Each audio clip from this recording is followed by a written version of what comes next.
Round one. Fight!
Hey, what's up, guys? Welcome to Ranker Fights. Today we're going to be talking about best sitcoms of the 90s. So I'm excited to talk about some of the old classics, your Seinfeld, your Friends, your Home Improvement, Fresh Prince, some of those classics. So, and I got a pretty awesome panel of a bunch of guys who all grew up in the 90s too. So we're all pretty familiar with this stuff. So I'm going to go ahead and bring them in. I'll start with my co-host, Austin Pez. How's it going, Austin? Hello. Welcome to Ranker Fights, Jordan. No, I'm very excited to do this. Yeah, I'm a 90s kid, just like a lot of the people on this panel, and talking 90s sitcoms is right up my alley. So let's do this. Yeah, for sure. We have a couple returning guests. We have Malcolm Lay joining us. How's it going, Malcolm? Doing pretty good. Just relaxing. Mm-hmm. Yeah. You guys are in a bit of a lockdown over New Zealand, huh? for good reason, but yeah, we appreciate you joining us. So, and then I'll go ahead and bring in one other returning guest. We got Ellison in the house. How's it going?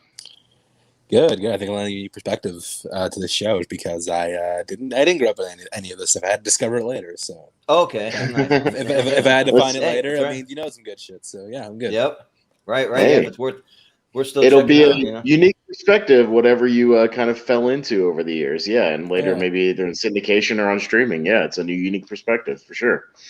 Yep. And then also we have a first timer joining us. We have Bradley Tingle. How's it going? Yeah, it's going really good. Thank you for having me. Yeah, for sure. And then, so I'm just gonna ask with the little intro that I had there. I don't know how many of you guys ever knew someone who actually owned one of those big old screen TVs from the 90s, the Mitsubishi ones right there. I knew quite a few. Oh yeah, the ones that like weighed a house. Yeah. Yeah, right. right. Projection TVs where you have to like look at it from directly on, otherwise it had like a fade to it. Yeah. Like a black tip, dude. Yeah, those. Yeah. My next door neighbor had a 65-inch Mitsubishi. For any perspective, I now have a 75-inch flat screen that weighs about 30 pounds, and his weighed about as much as a grand piano, and also the same. Yeah. Oh man, not fun. You got some piano movers for that one, right? But yeah, so we'll just kind of jump into it. So just a little bit about what I have going on. So usually I have a little thing with the rules prepared, but I'm also moving this week and I've been like crazy and busy. So I'm just gonna throw up the thumbnail from our last episode where we did the best horror movies of the 90s. At least it's 90s. So but that'll have the rules and the rules just kind of help to just kind of keep a little order to the cast. They're kind of some loose rules. They're not like real strict or anything, but basically, and then let me remove the little thumbnail here. Well, I thought I was just going to say, let's have a good, clean 90s fight. So let's keep it radical. Yeah, right. Cowabunga. And let's keep it radical. Keep it fresh. Radical, keep it fresh. Max. Yo. Tubular, yeah, all that. Yep. Yeah.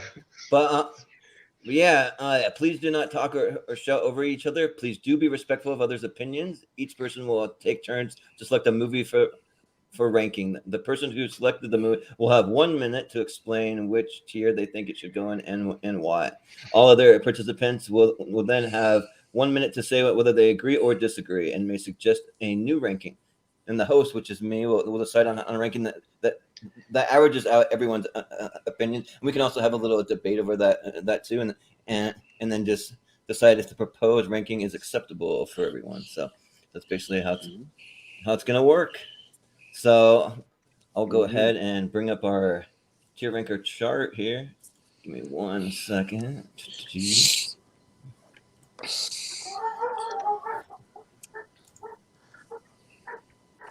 Pop up here. All right. So, and also I put all the TV shows in the private chat. So if you guys have any questions about what anything is, because I know that the little thumbnails are a little small, kind of hard to see sometimes. I don't think they're there yet, but maybe if you want to put them in while the first person's talking, Jordan. Nope. Let me see. We got it. Still got it in our private Facebook chat. But we don't have it in the StreamYard chat. Okay. Oh yeah, I forgot how it works. So they're there for me, but I guess that you guys joined after the fact that I posted them. You can't. That's probably the case. Yeah. It's like a weird like StreamYard thing. I don't know why, but yeah. So, but yeah, I'll add them in while the first person goes. But basically, this is how it works. So we have an S tier. S stands for superior, and it just goes like grades in school, A, B, C, D, all the way to F, so on and so forth. And then there's tier for haven't seen, because we need to have at least 3 people on the panel has to have seen it in order for it to be ranked. So if less than 3 have seen it, then we're going to throw it in the haven't seen. And then in the S tier, we're only allowing 10 shows in the S tier, because by the end of the whole episode, we want to have 10, and then we want to have 3 honorable mentions for for our top 10. And then we're going to have a little poll over in the Facebook group that I run. It's called Shoutout Friends and Family, and we're going to put our top 10 and 3 honorable mentions over there tomorrow, and let the community vote, and they can let us know if we got it right, if we got it horribly wrong, if they want to scream at us in the comment section, they can have at it. So, So yeah. So, and as the host, I always like to go last. So we usually always start at the bottom of the ladder as of how everything is displayed. So that would mean, Bradley, you're up first, so you can pick Basically, you get to pick anything you want from the list, and you can nominate it for any tier you like. You can shoot for S tier right out the gate, or you can go for something a little less than that, whatever you like, personal favorite, whatever you want, sir. What do you want to talk about? Sounds good. I'm going to put The Simpsons on the S tier. All right. Starting out strong with The Simpsons. Yeah. All right. So why do you say S tier for The Simpsons? I don't know about you guys, but for me, when The Simpsons was on, that was like my TV time. It didn't matter how old I was. Everybody in my household understood that meant the world to me. And there's a lineup. I remember it was King of the Hill, Simpsons, and that was my time for the TV, and my parents never questioned it. They knew how important that was to me. I was quoting it. The Simpsons trivia is some of the deepest trivia you can get into. I once bought a book about breakdowns of each character and each episode, and we were in California at a coffee shop, and I forgot it. My dad drove back to the coffee shop an hour to get this book, and they had it kept behind. This show meant so much to me with all the pop culture references. There's constant humor, and there's constant life lessons, and I just personally think that it's one of the most quotable things on a daily basis, and that's why I put it in the S tier. All right. Fair enough for Mr. Bradley. Chance, Ellison, what do you think about The Simpsons? Do you agree? I'm a little more novice to The Simpsons. I didn't grow up watching it. I'm discovering it now. Like, I'm Disney Plus helps a lot with that. I've been watching a lot of old episodes, and yeah, those classic 90s episodes when the show's in their prime are really funny. So Wouldn't be an essay for me, but I know this is like a prime example of like excellent TV comedy from the 90s. So I don't hate the pick. So I'm cool with it being probably like an A for me, just because I'm still kind of getting acclimated to Simpsons, but I don't hate it. I don't hate it. It's a mess. All right. Malcolm. Yeah. Yeah, I mean, it's absolutely an S tier for me. Like, I grew up with The Simpsons, and that I'm one of those strange people that are still watching it now, even though I know the newer episodes aren't that great. But I still enjoy it. But it's yes. Yep. Austin, what do you think? Yeah, oddly enough, I wasn't allowed to watch The Simpsons when I was a kid, so it took me a long time to get around to watching The Simpsons for whatever reason. But I can't disagree with S tier for The Simpsons, especially 90s Simpsons is for sure S tier because it's absolutely its prime decade of when it hit its stride, when it hit its the best writing team it ever had, the best stories it ever had was easily in the 90s. I know it's kind of people have agreed it's kind of dropped off since then and gone on maybe a little too long, but as far as prime 90s animation, you don't really get much better than 90s Simpsons. So S for Simpsons, absolutely. Don't have a cow, man. It's like there's like so many phrases, so many things that are like ingrained into pop culture from The Simpsons. So I say S tier all the way. I'm a massive Simpsons fan. I grew up watching it, and actually, so my parents told me that there were 3 shows that I wasn't allowed to watch, and those were The Simpsons, Beavis and Butthead, and Married with Children. Those 3 shows, and because of that, I watched every single episode behind their back, like pretty much religiously. So like yeah, so yeah, like The Simpsons was huge for me. Like I own every single season on DVD, and like I would even go as far to say that like I always tell people to check out The Simpsons now, what they're doing currently. Like when people say that the quality has gone down a little bit, but I don't really see it. Like I think that's just as funny as some of those early 90s episodes, just because I think when the quality dipped is when they were making the Simpsons movie, because they had all their like 18 writers working on the movie, but now they're all back, and so I mean I think that the quality is great. Like I love watching The Simpsons, and I love that it's still on the air after all these years. I mean, it stood the test of time. So this might be one of my favorite shows on the whole entire list. I'm a massive Simpsons fan. So yeah, I'm gonna give it an S tier. Well, we've got 4 S's and an A, so it stays in the S tier. Absolutely. Yeah. All right, S but tier let's for move up Simpsons. the ladder and go to the Cobra. What would you like to talk about first, sir? Oh, Yeah. so many shows. You know what? I'd like to take a minute, just sit right there. I'll tell you how he became this prince of a town called Bel Air. Oh, Bel Air, yes. Fresh Prince of Bel Air is Right. an absolute S. I think this is a show that has, as dated as it can be, and trust me, it can be. Like it's still like the themes and the comedy and the writing still managed to be timeless.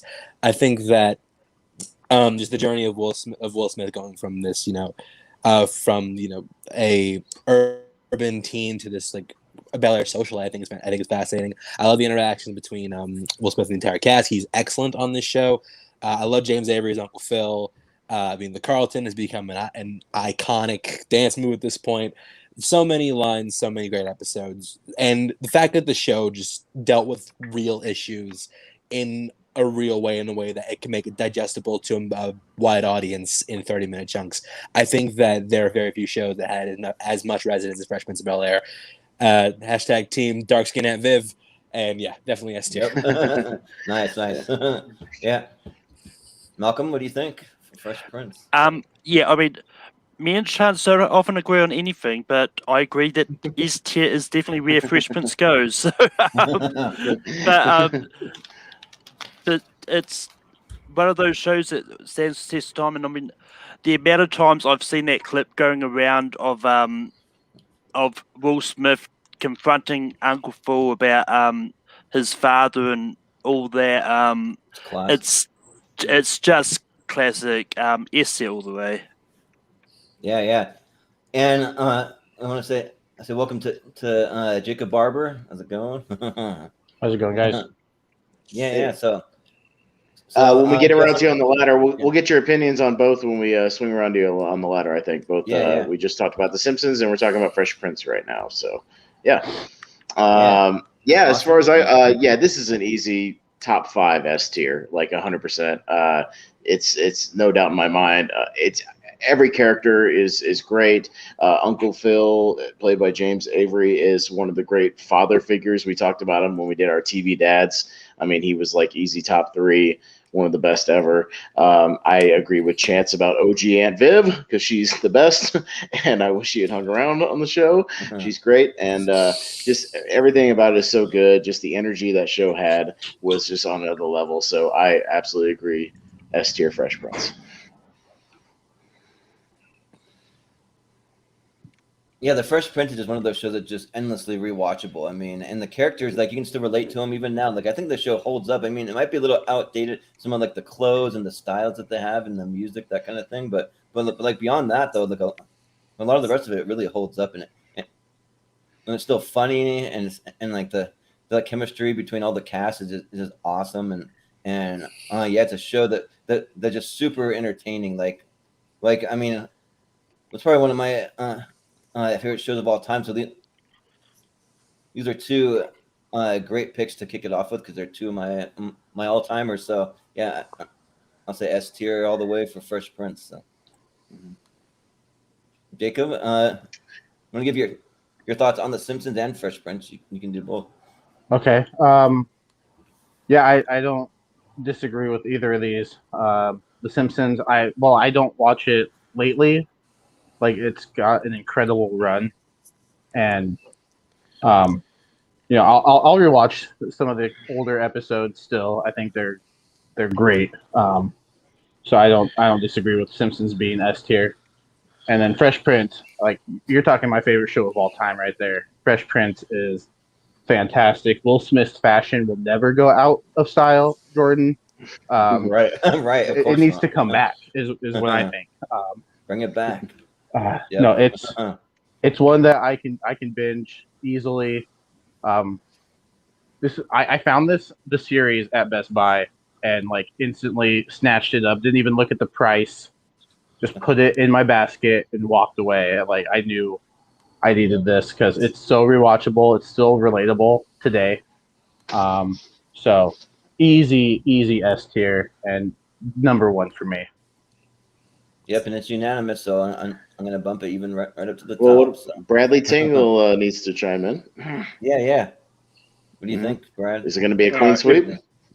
It belongs up there, Okay. absolutely. Yep. I'm not gonna fight it. That's a clear.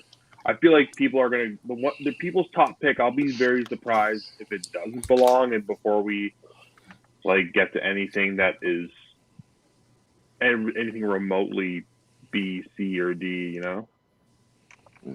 Yep.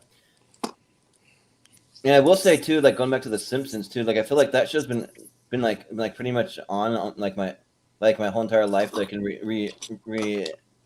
So I feel like over any show, when that show finally like comes to an end, it's going to be talked about maybe more than any show in history. Like, when that show finally ends, it's just going to be huge. I feel like that's just like my prediction on that. But but moving on, it is Malcolm's turn. So you're up. Who you want to pick?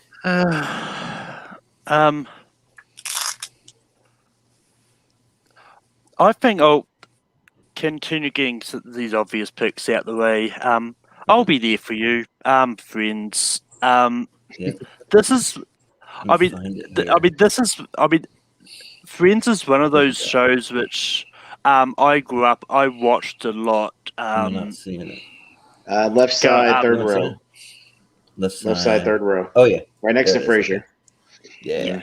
All right. Yeah, this is one that I watched a lot growing up, and it's one of those ones that I constantly rewatch a lot of times. I'm saying yes to this as well, because it's one of those ones that stand the test of time. Just watching the reunion special that they did earlier in the year, it just shows sort of how much a lot of people do actually connect with Friends, and it just brought back a lot of memories, and just seeing the cast back, it just brought a lot of joy to my heart. And I mean, I always remember Joey doesn't share food quote, because that sums up my life. Yep. Yep, exactly. So, Austin, what do you think? Here's the thing. I don't like Okay. Friends. I don't like Friends personally. Okay, I think it's a pretty unfunny show for the most part, and I think it doesn't. It's very cringy.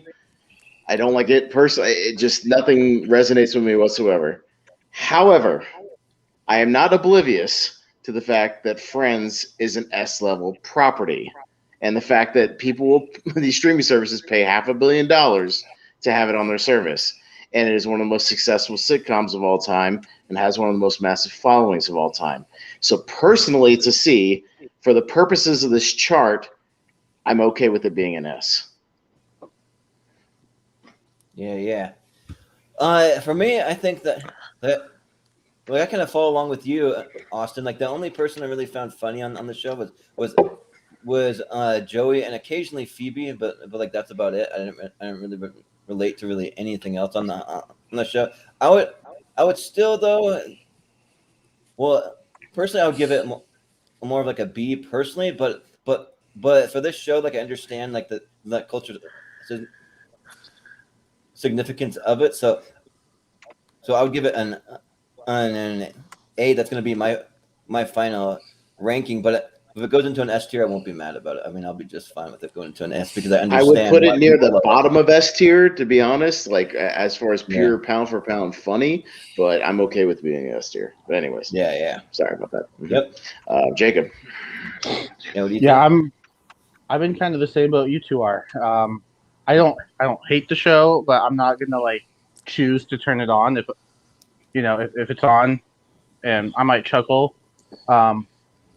But I totally agree with both of you. Like for the purposes of this, it's definitely an S tier, like high A, lower S. So I'm totally cool with it too being S tier. I'm not mad at that just because of the significance of it and the fan base that it has.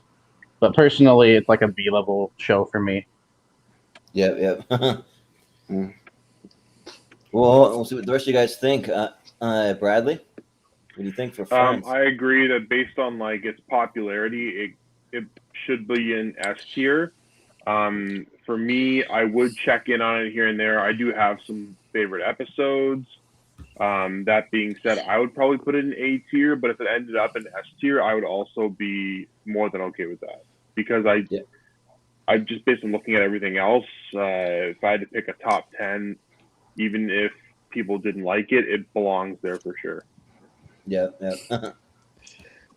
Chance, what do you think? Can we just like take it out of S because it seems like all of us agree it shouldn't be there based on quality. Yeah, like, I think maybe It's like A. Chance. It's like an honorary Oscar. You know, Yeah, like no, here's the thing. I don't dislike the show. I'm actually a fan of the show just because I've seen every episode. It's my mom's favorite show of all time. But quality wise, no, it's nowhere near it. I would give it like a B, and I just coming from someone who likes the show.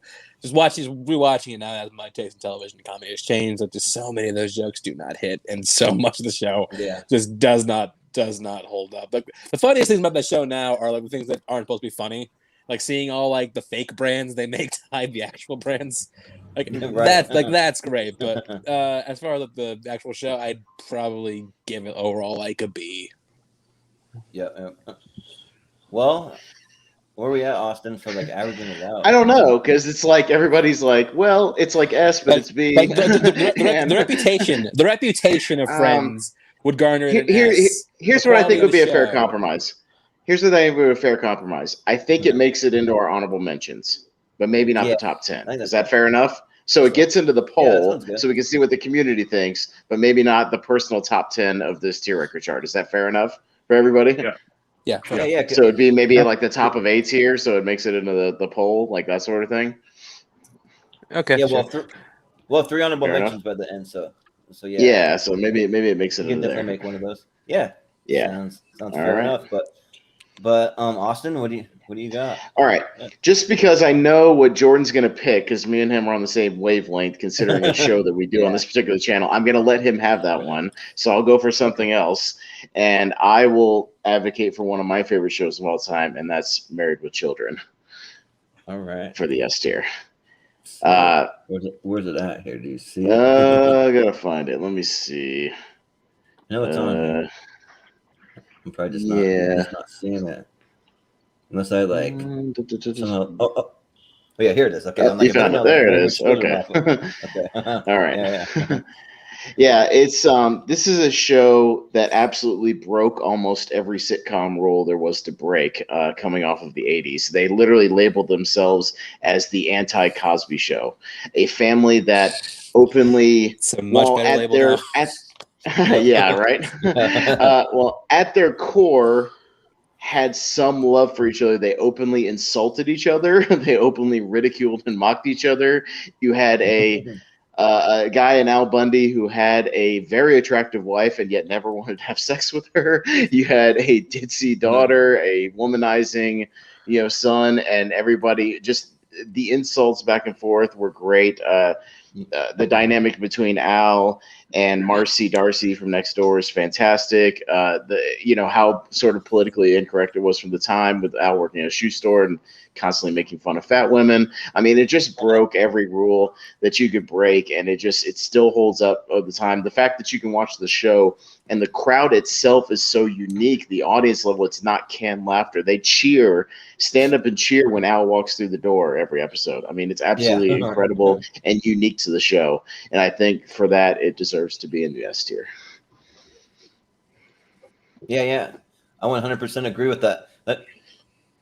We were doing a tier ranker chart that it was best characters from 90s sitcoms. I think Al Bundy like makes mine like top 3 of all time. Like, I just love Married with Children, and I'm a huge Al Bundy fan. Like just like all the insults and just all the back and forth between all the characters. They have chemistry for like for disliking each other. So like that's the kind of like almost anti-chemistry sort of, you could say, I guess, but it's like, but it works super well, and yeah, like even to this day, like I'll go back and watch reruns and like still be laughing out loud, even when I know that what jokes are coming up to this. I've seen the episode so many times, so yeah, I say S tier all the way. So Jacob, what do you think? I agree. S tier. This is a show that my dad watched a lot, so I watched it with him because at the time we had only cable in the living room because that's what we could afford. And so what dad wanted to watch is what we watched. And this was one of the shows that was constantly on, and I remember loving it. I could rewatch it now and still love it, and good memories of times with my dad that I don't have now because, I'm a 31-year-old adult that doesn't live with my dad anymore. But, yeah, Al Bundy is a great character. Katie Seagal is fantastic in the show. It's not your typical sitcom family, and I love that. And so this is definitely S tier for me. Yeah. Bradley, what do you think? I think we're hitting all the ones that were the most popular when I was watching a lot of TV in the 90s. That being said, everything you guys said makes it stand out in a way which you want that kind of contender up on the S tier. I'm still waiting for something to really bring down like a few spots on the tier, but it totally belongs. I still remember one joke. I don't know why it made me laugh so hard. Is they were so down on food that like they turned a toaster upside down. He's like, more toaster shaken. And I remember thinking, they're so poor that they're turning a toaster upside down to eat crumbs. I'm like, crumbs, yeah. More toaster shakens, Kel? I'm like, it can't be that rough, but I just remember laughing really hard at that one joke. I'm okay with it being an S tier for now, Yeah. Chance, what do you think? Oh no, I agree. This is definitely an S. I think because of like what Austin said, this is a TV show that broke barriers. Like, you had a wife who wouldn't do housework. You had a dude who was just like a grumpy son of a bitch. Ed O'Neill's one of the TV greats of his era. And the dude was just endlessly hilarious. And yeah, this show is about as good as you can get. So, yeah, just purely for just bending all the conventions of television at the time. Yes, this definitely gets an S for me. Yep. Malcolm, what do you think? Married with Children. Yeah, I promise you this isn't revenge for Friends, but I remember watching this with my parents.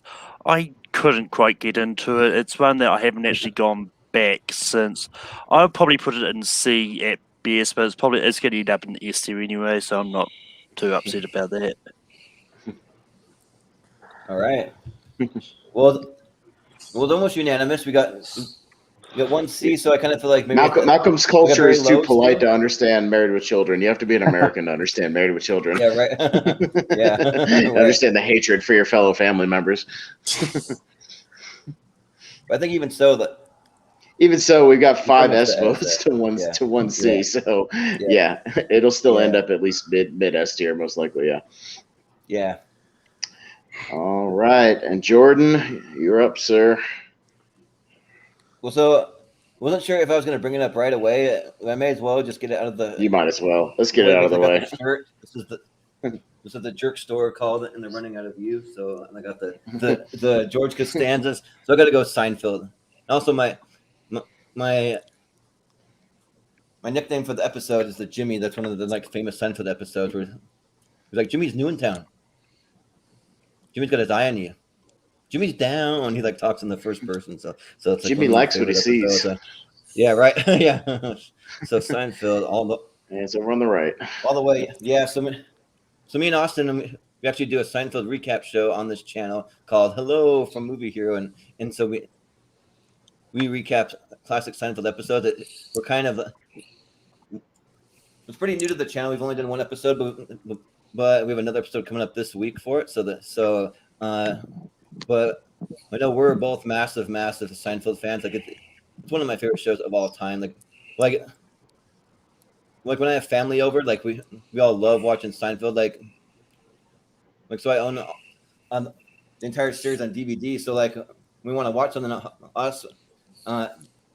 My brothers, what episode we should watch? Any episode, just randomly, just pull a disc out and just put on an episode, and it's going to be funny and it's going to be great. We're going to laugh. So pretty much it goes quality from beginning to the end. The first season was a little where they were getting their footing just a little bit, but I still think that it's pretty funny. It's just a little kind of different than the rest, but I think that it's an S tier for me, hands down. So we'll see what you guys think. Jacob, what do you think? This kind of falls in the same line as Friends for me. It's a show that I just, it's good, but for me personally, it's not one that I'll go back to. I'd put it above Friends for sure, but I also understand that it has a huge fan base. It was a very popular show. I mean, I remember Jerry Seinfeld saying, "No, they didn't cancel us. I ended the show." It could have kept going. It had big of a fan base, and it was that popular. It was that successful. So, again, it's like a low A level show for me, but I can definitely respect the S tier for Seinfeld. Yep. Bradley, what do you think for Seinfeld? It's got to be S tier. This is when you think sitcom. This is almost one of the most popular ones of all time. When the show was ending and they had their finale, I remember my dad didn't even watch the show, and he's like, "Do you want to watch the Seinfeld finale tonight?" I'm like, "Do you watch the show?" He goes, "No, but it's a big show." He wanted to watch the last episode just because it was the last episode of Seinfeld. And to me, I think for someone not to care about the show, to want to watch the last episode because it's history, I think shows how much weight the show actually had. I think it's got to be an S tier. Even if you don't like it, you have to respect the Mount Rushmore echelon that Seinfeld has behind it. Yep. Definitely. Chance, what do you think for Seinfeld? I would give this an S, probably in the lower tier for me, because I do like the show. I'm not over the moon for it, but I do like it a lot. And something I like about the show is the fact that it's all kind of awful. Like they're all kind of awful. The people, Yeah. Oh, yeah. Like, They will and- admit themselves they're awful people. Yeah, exactly. absolutely. And I do like show like that's why It's Always Sunny. It feels like a revamped Seinfeld. So yeah, and plus it's so quotable. So many great scenarios. So many great moments. So many great episodes of television. So yeah, this is definitely an S tier.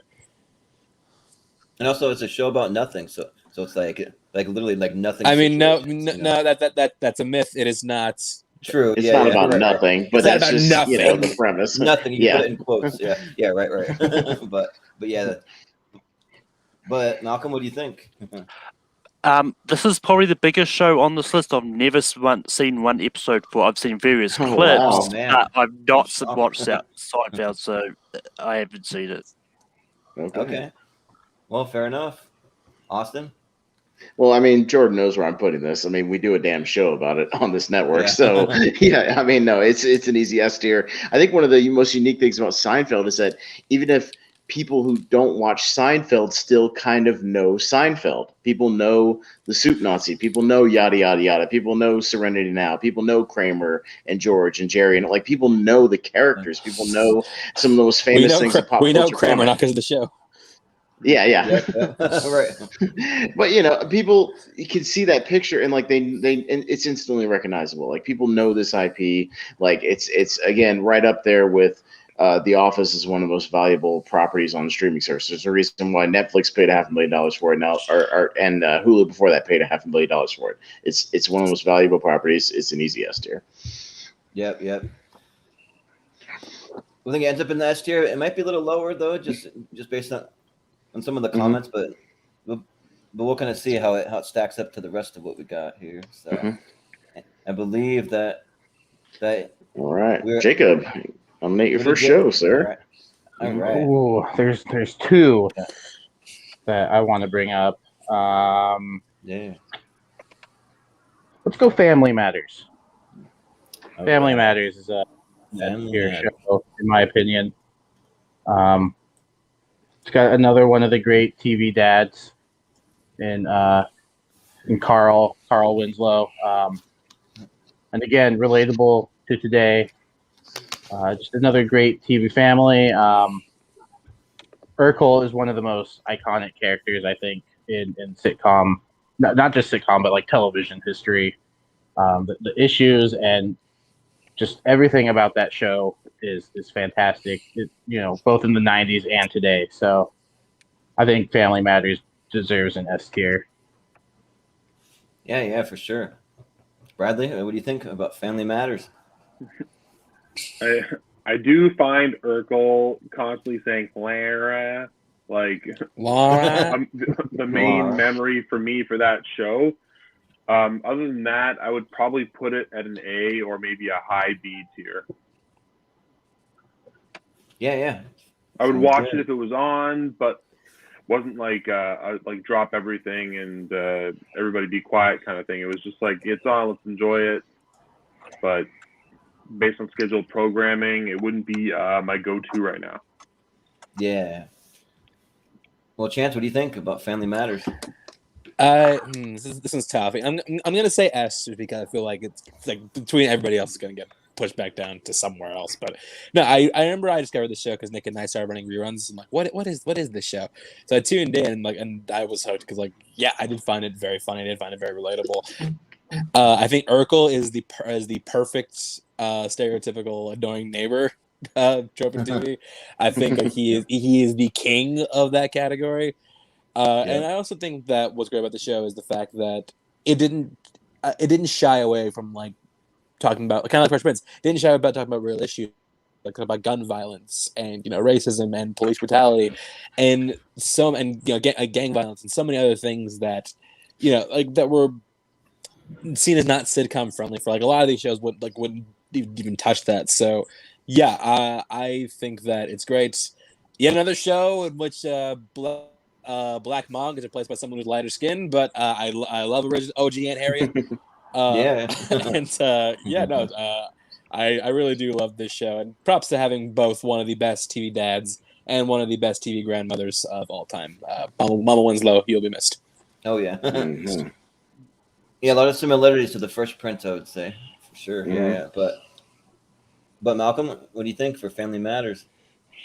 Yeah, I mean, this is one I watched sort of on and off growing up. It's a good show. I'm probably going to go A though, just because I don't remember a lot about it and that. But to me, Urkel's is probably the main standard of this. I don't really remember much of the other characters, but it's a good show. And yeah, Yep. Austin, what do you think? I'll go S tier for Family Matters. This is one I've rewatched a lot. Yeah, even on streaming, and one I definitely grew up with in the sort of the TGIF lineup. Right in there. And yeah, it's a really solid show. I think if you can get past sort of how much Urkel was kind of a stereotype when they first introduced him and actually became like a real character kind of in the later seasons, and just sort of integrated into the show. I think it's really, really good. Good, solid taking on issues, but really funny stuff as well. It gets a little wonky in those last 2 or 3 seasons with Urkel doing like teleportation and time travel and that's what the goofy show shit. That's what the show Yeah. the best. So there's the quantum leap. At the end of it. Dude, Yeah, right. it gets real weird. He's like goes to space at the end of the show. Like it's real weird. But if you can kind of separate that and maybe just go for those core like middle seasons, it's really, really solid television. So like I'll go S tier for it'd probably be like low S tier for me, but like S tier for sure.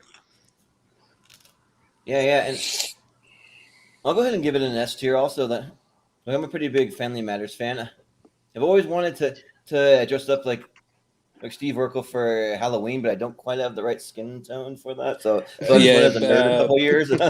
Wouldn't quite work for doing me. doing blackface be very not a good look right now.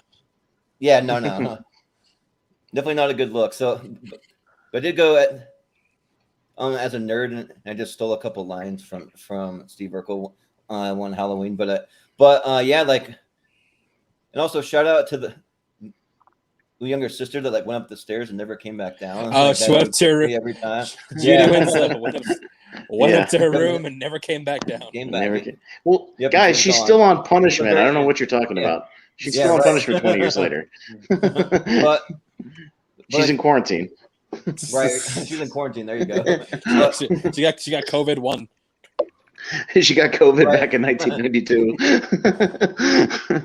Well, it's like, what if they like brought back Family Matters for a reunion and then said she was in quarantine? That could like work actually. That's funny. Just keep making excuses for why she's not there. Yep. Yeah.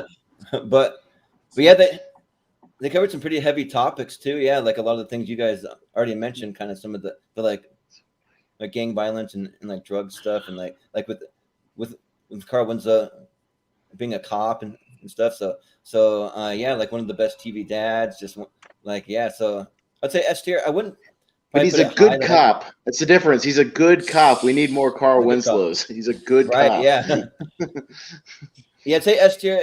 But I'd say kind of low S tier for me. So So yeah, we got 4 S's and 2 A's. It kind of right around where it is right now. I think is pretty fair. Kind of low S tier, but it'll make it in there. Absolutely. Yeah, I would agree. So we're back to around to Bradley. So I'll take another one. So this is one that I was thinking of, like I guess ever since I agreed to do the show. Home Improvement. Yes.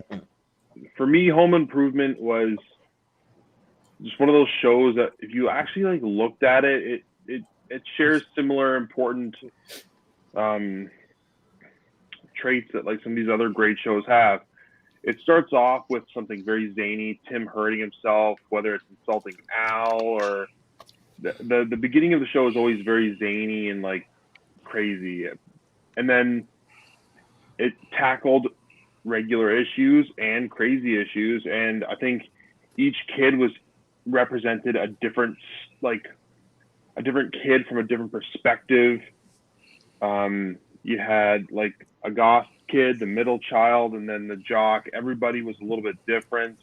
It tackled serious things, like when for one episode they thought Jonathan Taylor Thomas was dying, and then another episode Brad wanted to go to Europe to play soccer. I mean, I didn't know how popular soccer was for Americans back then, but like I feel like going to play soccer in Europe and then battling with whether he's allowed to go or not. You have Wilson, just a constant therapist to anybody who needs like an ear to hear him out. And then you have the car from season 1 to the end of the show. The car got progressively more built as the show was going on. And when the show was complete, so was the car. And that's where Tim connected with his kids. And to me, anything that happened at the beginning of the show or as the credits rolled on, that car represented kind of not the family coming full circle, but the whole show. It was like the arc of the show. He got a new part, he helped assemble it, people helped work on it. The show had so many different ways to approach, I don't know, the family becoming one. I don't know. To me, that show was a big show for me because of all these different aspects. Yeah, definitely. Chance, what do you think? I would give it an A. I like Home Improvement quite a bit. I don't love it. It's not one that I go back to as often as some other shows in the 90s. So I would go A. Yeah. Malcolm, what do you think? Yeah, I mean, I like watching Home Improvement growing up too, but it's also just like Chance. This is also one I really do not go back to, and I don't really have any interest in it, going back to it. I would actually go low. I'd give it a B. Okay, fair enough. Austin? Home Improvement's another easy S for me. I adore the show. I still go back and watch it a lot. It's super, super solid. The show within a show of Tool Time is pretty great. And if that was a real show, I would easily watch it. That's entertaining. Like I could watch a whole 30-minute thing just about him on Tool Time. Like if they just did a Tool Time episode for Home Improvement, I'd watch it. Wilson's one of the all-time great neighbors in television history, just this rock of knowledge and therapy. The whole family dynamic is excellent. I just think, it was just super solidly written. Tim Allen was a really great comedian. They really translated a lot of his stand-up stuff well into the show, but didn't make it overly obvious. Like it was just a lot of his premises and a lot of his things that they kind of worked into it. I'd go S tier for Home Improvement. I love Home Improvement. And I think too, out of any show ever made, like they really did a great job integrating his stand-up into it, but not making it seem like he's just doing a bunch of stand-up. Like it's an actual really well-written show. Also, some of my favorite episodes are always the Halloween episodes where they're doing like crazy haunted houses, or like Tim's walking down to the basement and he hits his head on the little pipe that's like going down in the basement, and like just all the crazy hijinks and like the little sounds that he comes with, like all the different like noises, all that. It's still actually funny, and yeah, like this is a pretty easy F, or S for me. I would put it probably just below Seinfeld for me, but yeah, like it's pretty high. I'm a big Tim Allen fan, so yeah. Jacob, what do you think? I was ready to go A tier, but Bradley, you convinced me. Like, just the way you described the show and talked about it, like, man, you convinced me. This is an S tier show. Like, I'm ready to go back and revisit it some more. So I'll go S. Absolutely. Yeah, I did really enjoy it. This is another one that my dad watched a lot, so I watched it with him. And if it's on TV, I won't turn the channel. Yep. Well, so where are we at, Austin? 4S is an A and a B. No, 4S is an A and a B. Okay, so 4S is pretty much easily secures a spot in the S tier, unless the other two votes are like Fs, which they weren't. Yeah. So, but I think it's right where it's at. Kind of is a little bit lower than Family Matters, but still in the S tier. Yeah.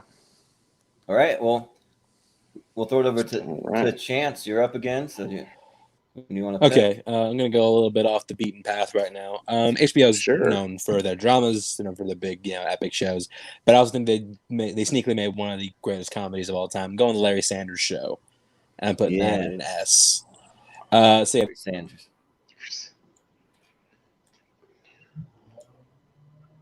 Uh-oh. Uh-oh. Did we drop it? Lost Was that his mic drop? Uh-oh. We got the S vote though. Let me see if he drops back in. Oh yeah. Yeah, sorry, my browser crashed. But like I said, Uh-oh. this is a show about the producing of a fictional talk show. The talk show is being played by Gary Shandling. Basically, all the shenanigans that would go on behind the scenes in order to get this show running. And yeah, this show did a lot to lampoon, Hollywood and celebrity. They actually had a lot of because of the HBO, they had a really great rotating panel of guest stars playing just exaggerated versions themselves.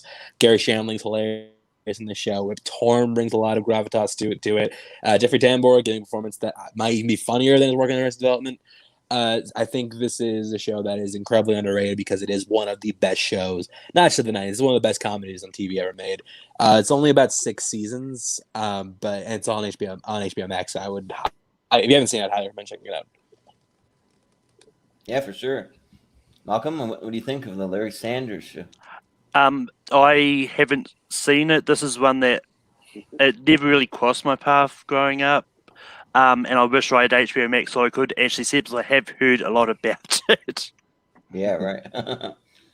Well, Austin, what do you think? I've been meaning to get around to the Larry Sanders Show for about 20 years now, and I haven't got a chance to get to it. So I'm sorry, Jay. I have to abstain. I can't give a letter grade. Yeah, now that it's on HBO Max, I will and easily accessible. I will try to get into it. But yeah, I'm sorry. I haven't seen enough of it to give it a grade. Yeah, for me, I've only seen a handful of episodes, but I have seen it. I've seen maybe 3 or 4, and they're super funny. I've always been wanting to go back and watch some more episodes because he always gives me that Billy Crystal kind of vibe. It's kind of like a similar kind of comedy to him, and just seeing all the shenanigans and that going on his show, and even the show kind of relates to our time today. I feel like because this talk show kind of has a podcast kind of feel almost. So I appreciate that aspect of it. So it really holds up, and the humor is great, and also because at HBO they can be a little more edgy with the humor. You have a little language in there, that kind of thing. So that kind of adds to the humor a little bit. So yeah, I don't. This one's tough for me. I'd probably give it a high A, I think. I don't know if I'd quite put it into the S tier, but definitely give it a high A. Jacob, what do you think? This is one that I have not seen either. God fucking damn it. Jesus. Let me just go binge it real quick. I'll be right back and give you my grade. Sure. Bradley, what do you think? No, it's a good show for sure. With all the shows out there, it's definitely worthy of being an S. At the very least, high A for me. Yeah. Well, we have 3 people that have seen it, so if you had to give it a solid ranking, just so we can figure out where we want to put it, would you do an S or would you do A, Bradley? What do you think? High A for me. Okay.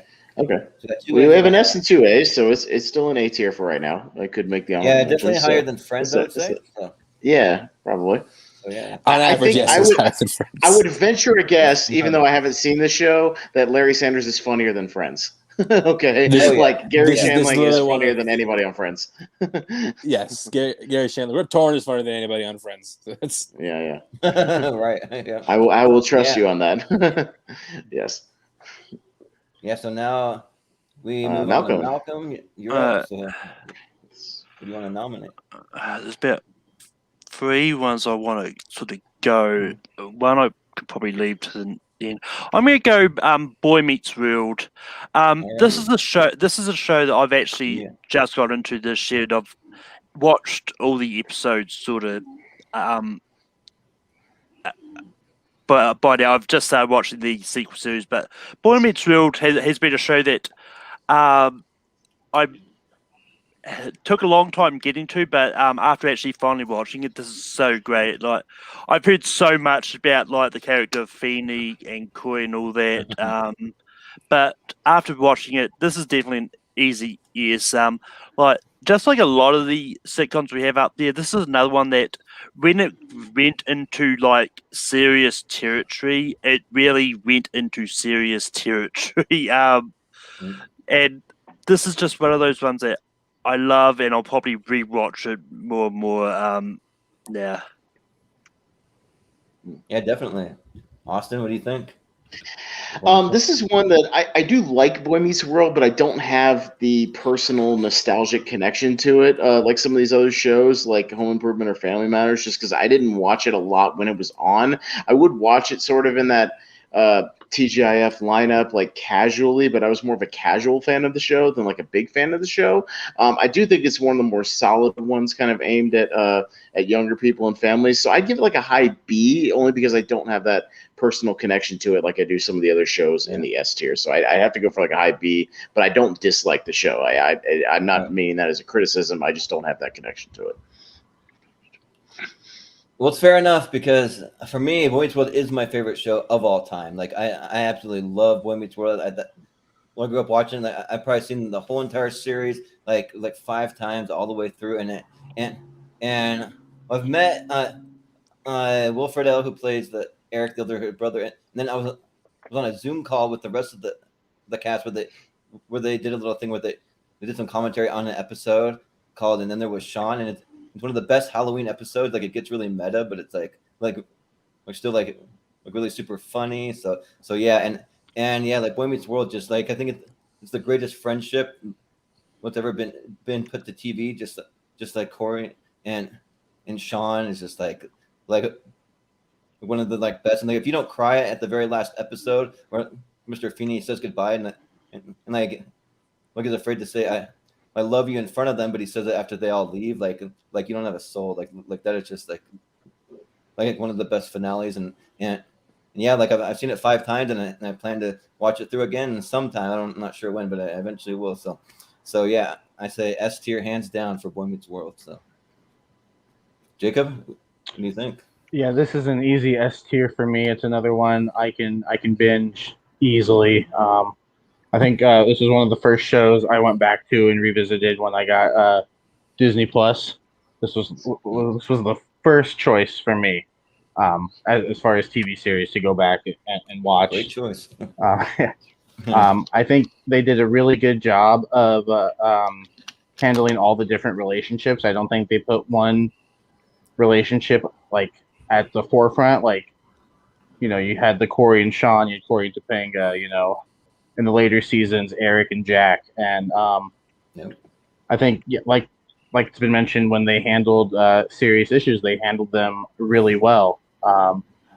There were quite a few episodes that I teared up at when I watched it through the first time, and those moments still get to me, even though I know they're coming. Like, I think they handled them really well. I think the show is really well acted.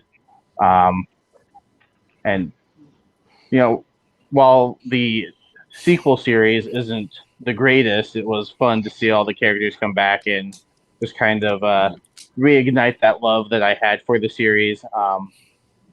So Boy Meets World is an easy S tier for me. Yeah, for sure. Bradley, what do you think for Boy Meets World? I enjoyed watching it whenever it was on, but to, I guess, separate from the pack, I'm gonna have to put it on the lower end of the A tier. Okay, fair enough. Yeah, I enjoyed it. I remember some jokes. Mr. Feeney was very funny. That being said, it's just not enough for me to keep it up that high. Yeah. Chance, what do you think? I like this show. I'm calculating in my head what I have to give this to make sure it's lower than Larry Sanders. D? Right. Let's give it a D. It's probably like I think quality wise the B, but I want to give it a D just so it's not above Larry Sanders. All right, fair enough. You do that. So where are we at then, Austin? Is he really giving it a D? Okay. Yes. I guess, yeah. Okay. So All right. I mean, that's like puts it to like what like a B, Well, maybe. I don't know, but it's okay. I mean, here's the thing, though. it's like a Larry pseudo Sanders B, had so- one S tier. Boy Meets World had 3 S tier votes, and an A, B, and a True. D. So, I mean, Yeah. even if it was knocked down to A tier, it would technically be above Larry Sanders right now. I'm sorry to say that, Chance, but the law of averages is.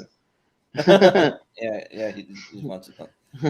Well, we can set it here for now, and like these three probably might end up being our 3 honorable mentions. We'll see that, or you never know. One of them could get bumped up to the S tier, so that does happen. So, but yeah, but we'll move it on to Austin. So you're up. So Okay. you go. I'll talk about a show that I didn't come to for a long time until it came to streaming, but it is aged like fine wine, which is appropriate because it's more of a high society sitcom, and that would be Frasier. And I'll nominate Frasier for S tier. So it's over on the right, kind of below Clarissa. Let's see. Above Keenan and Kel. Yeah, right there. Here's the thing. The only show that has eclipsed it in terms of Emmy nominations and wins has been Game of Thrones. This thing held the record for forever. Five consecutive years of the best comedy show, 37 Emmy wins. I mean, it's nuts. Frasier, and duly so. It's a smart show, and it's a show that doesn't really talk down to its audience. It expects you to kind of keep up with the dialogue, to keep up with the stories, to keep up with the characters. The dynamic between Frasier and Niles is excellent. It's just extremely well written. All the stuff with him doing the talk show was a lot of fun, especially when they would have celebrity guests and not tell you who they were calling into the show was great. Martin is one of the great TV dads, just kind of lounging in his chair, just making the comments. He's a lot of fun. And Jordan had even had Marla the Virgin as his love interest on the show from Seinfeld. Okay. So, Nice. doing the crossover.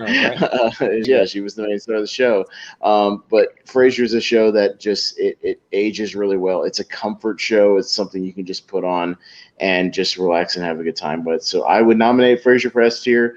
I don't know if I'll get any agreement with that, but we'll see what happens.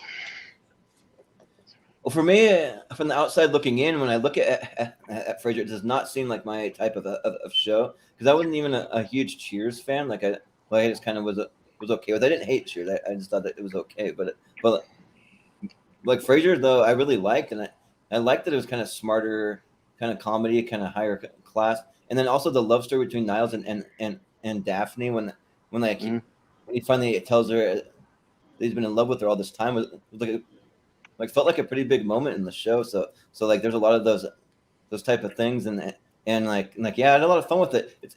It's hard for me to say S tier. I would say high A for me. I think so. That's probably where I would go with Frasier overall. But yeah, I enjoy it though. Jacob, what do you think? Frasier was never a show I put on purpose, but anytime it was on, I didn't want to change the channel. It like Austin said. I'm not going to repeat it. Just everything you said, I agree with. I've never seen the show in order. Like I've never watched it episode by episode, but whenever it was on, I couldn't turn the channel. It was that good of a show. So I'll go S. I think it deserves to be there. I think it's a great show and one that I would probably want to watch, the way it's supposed to be watched episode by episode. So I'll go S. I think it deserves it. Yeah. Bradley, what do you think? For a show that seemed very confined, I do like that it made people who appeared very intelligent getting into situations they didn't know how to comprehend. And everybody played their characters amazing. And I do remember watching it, and it's true. If it was on, I watched it. Like, even as a young kid, even if I didn't know what exactly they were talking about, I still enjoyed everything that was going on. But for me, I would put it in the A tier, maybe behind Boy Meets World, or just above it. It's right in that area. Yeah. Chance, what do you think for Frasier? This show has aged me better than any other sitcom in the 90s. I think that this writing still holds up. The acting still holds up. So much of the show is just absolutely brilliant. So, yes, this is definitely an S. Yep. Malcolm, what do you think? Yeah, this is a show I've never sort of tried to find to watch. I've always just sort of come to it accidentally if I've been watching something on TV and it's just come on next. It's like, I'll sit here and watch shit. I enjoy it. I do like it better than I like tossed salad and scrambled eggs. But Right. I will say low A. Yeah. Well, I kind of feel like maybe it makes it like a high A, possibly, maybe a low S. I don't know. What do Three you think S's about and that? 3 S's and 3 A's. It's like right on the border. All right. Yeah. So what? So I mean, We'll leave it in the you S know, tier. We could leave it there. Yeah. Yeah. So I guess I'm up. All right. Is it? Jordan, you're up. Yeah, yes, sir. All right. So I got to go with a little bit of an underdog here, just because I'm just curious to see what everyone thinks about it. But I'm a huge, massive fan, even though it's so stupid. But I got to go with Beavis and Butthead. Like I'm a huge Beavis and Butthead fan. I almost wore my Beavis and Butthead shirt, but I had to kind of pick and choose between my 90s stuff that I had. But yeah, like I'm a massive Beavis and Butthead fan. I've been waiting to hear news on Mike Judge bringing it back, because he is bringing it back and also doing another movie for Paramount Plus. I haven't heard a lot of news of lately. Probably the pandemic had a big hand in that. But like just all the stupid humor just makes me laugh just so hard. Just like them doing like really stupid laughs and just like saying all the things that, like typical teenage boys would always say. He said wood. He said wood, or like whatever. You just would just like point out like all the different silly kind of off the wall things, and like it just makes me laugh. And it's something that I grew up with. It's a little bit of a nostalgic pick because like I grew up watching it. I mean, I feel like maybe if I would have discovered it today, maybe I wouldn't be so high on it. But just because I grew up watching it, so I mean, I'd be okay like even giving it like a low S, but I would put it in the S tier. So we'll see what you guys think. Jacob. This is a tough one because like teenage me loved this show. Adult me likes it. I like it. I like it. But I don't know. I'd probably go a high B. Yeah. I'm not gonna go back and rewatch it. I think them watching the music videos was always the part I liked more than the actual show itself, but it's good. I mean, I'm not gonna say it's a bad show. It's just I don't think it's one that I would go back to as much as some of the others on this list. So I think that brings it down personally. Yeah, going from one end of the scale with Frasier, kind of highbrow, going to lowbrow with Beavis and Butthead, pretty much. Yeah, you couldn't get two more opposite shows. Yeah, right. But Bradley, what do you think? Beavis and Butthead. I also remember watching this when I was really young and laughing at like the lowbrow humor, and never really got back into it. I understand kind of what Jacob's saying, and I fall in the same camp of like maybe a high B for me. All right. Yeah, fair enough. Chance, what do you think? I like Mike Judge a lot as a creative force. I think he has significantly stronger work. I would definitely put this would be like a low B for me, because I do think there is a method to this kind of madness, but you know, it's not going to sit the same tier as Fresh Prince or Yeah. Frasier. So no, this is like a low B. I had to shoot my shot, but Malcolm, what do you think for Beavis and Butthead? Yeah, I mean, this is a show that my parents never let me watch. Growing up, but I used to sneak up and I snuck up a few times and watched a couple of episodes of it. It's like I can see why it's not good. It's not funny. It's an F. F for you. Really? Ooh, okay. Ooh. All right. Well, Austin. I go A Save for it, or Beavis and Butthead. Then you don't understand Mike Judge, because it's the smartest dumb show that's ever been made. It's way smarter than you think it is. It's a commentary on the dumb culture. It's a commentary on this society of TV couch potatoes and these guys commenting and literally being armchair quarterbacks and making fun of everything they see on television while being complete losers. It's pretty great, and like if you can get it, once you get the show, it's really, really funny. I go A on Beavis and Butthead. I really enjoy it. I enjoyed the movie as well. And Jacob, just for your information, there is a 5-hour compilation on YouTube of all the stuff of them just watching the music videos. If you're interested, it's pretty. I'll be great. right back. Nice. Yeah, right. Well, I feel like maybe like C tier. High B? Like, No, because you got an S and A, 3 Bs, Yeah. and an F. But like, I think B is pretty appropriate for Beavis and Butt. B for Beavis and Butthead is pretty appropriate. that makes sense. Yeah. It makes sense. We'll leave it there, and then we'll throw it back to Jacob. So, what do you got? Oh, Well, I'll put it up there. I'll go Full House. all right. I love Full House. It was so fun. Like, I only knew Bob Saget from Full House as Danny Tanner, and then I was like, oh, he's got some stand up. I'll watch it, and it's not the same. Whoa, yeah, it's a little different. But I think the show is fantastic. I think Uncle Jesse is one of my favorite TV characters. I think Joey, the fact that I think they handled all the characters well. For the amount of characters that were in the show towards the end, I don't think it got like too convoluted. I think that it was handled really well for the amount of characters they were writing into the later seasons. It's a show I go back to a lot. I actually own the entire series, and so I think it's fantastic. I would put it S tier, but I wouldn't be surprised if it fell. Yeah. Bradley, what do you think for Full House?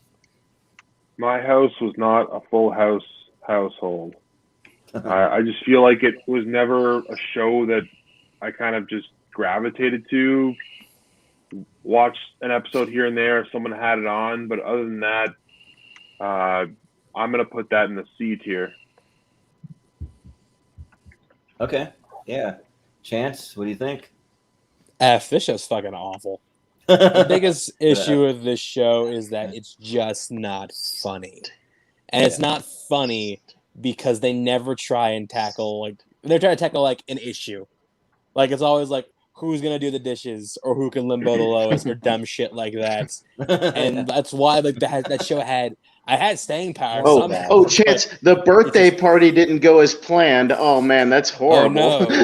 Oh no. No. I always You get to kiss the boy during Spin the Bottle. Yeah. Oh man. I always refer to the show as White Family Matters. So no, I guess the Family Matters are way more advanced than this, and that was pretty soft for most of it. So no, this show's god awful. Shouldn't even sniff the S tier. I'm sorry, but no, put this in F. I don't even remember the mediocrity that you're talking about, so I'm okay with wherever it went. Yeah, right. Well, Malcolm, what do you think for Full House? I mean, funnily enough, you say it's the White Family Matters. Urkel appeared in an episode in it. But anyway, He does. The whole crew appeared. Yeah. But anyway, I've got your back, Jacob. I love Full House. Of course you do. But yeah, I mean, like this is one that I always watched growing up. I'm happy with being S tier. All right. Well, Austin.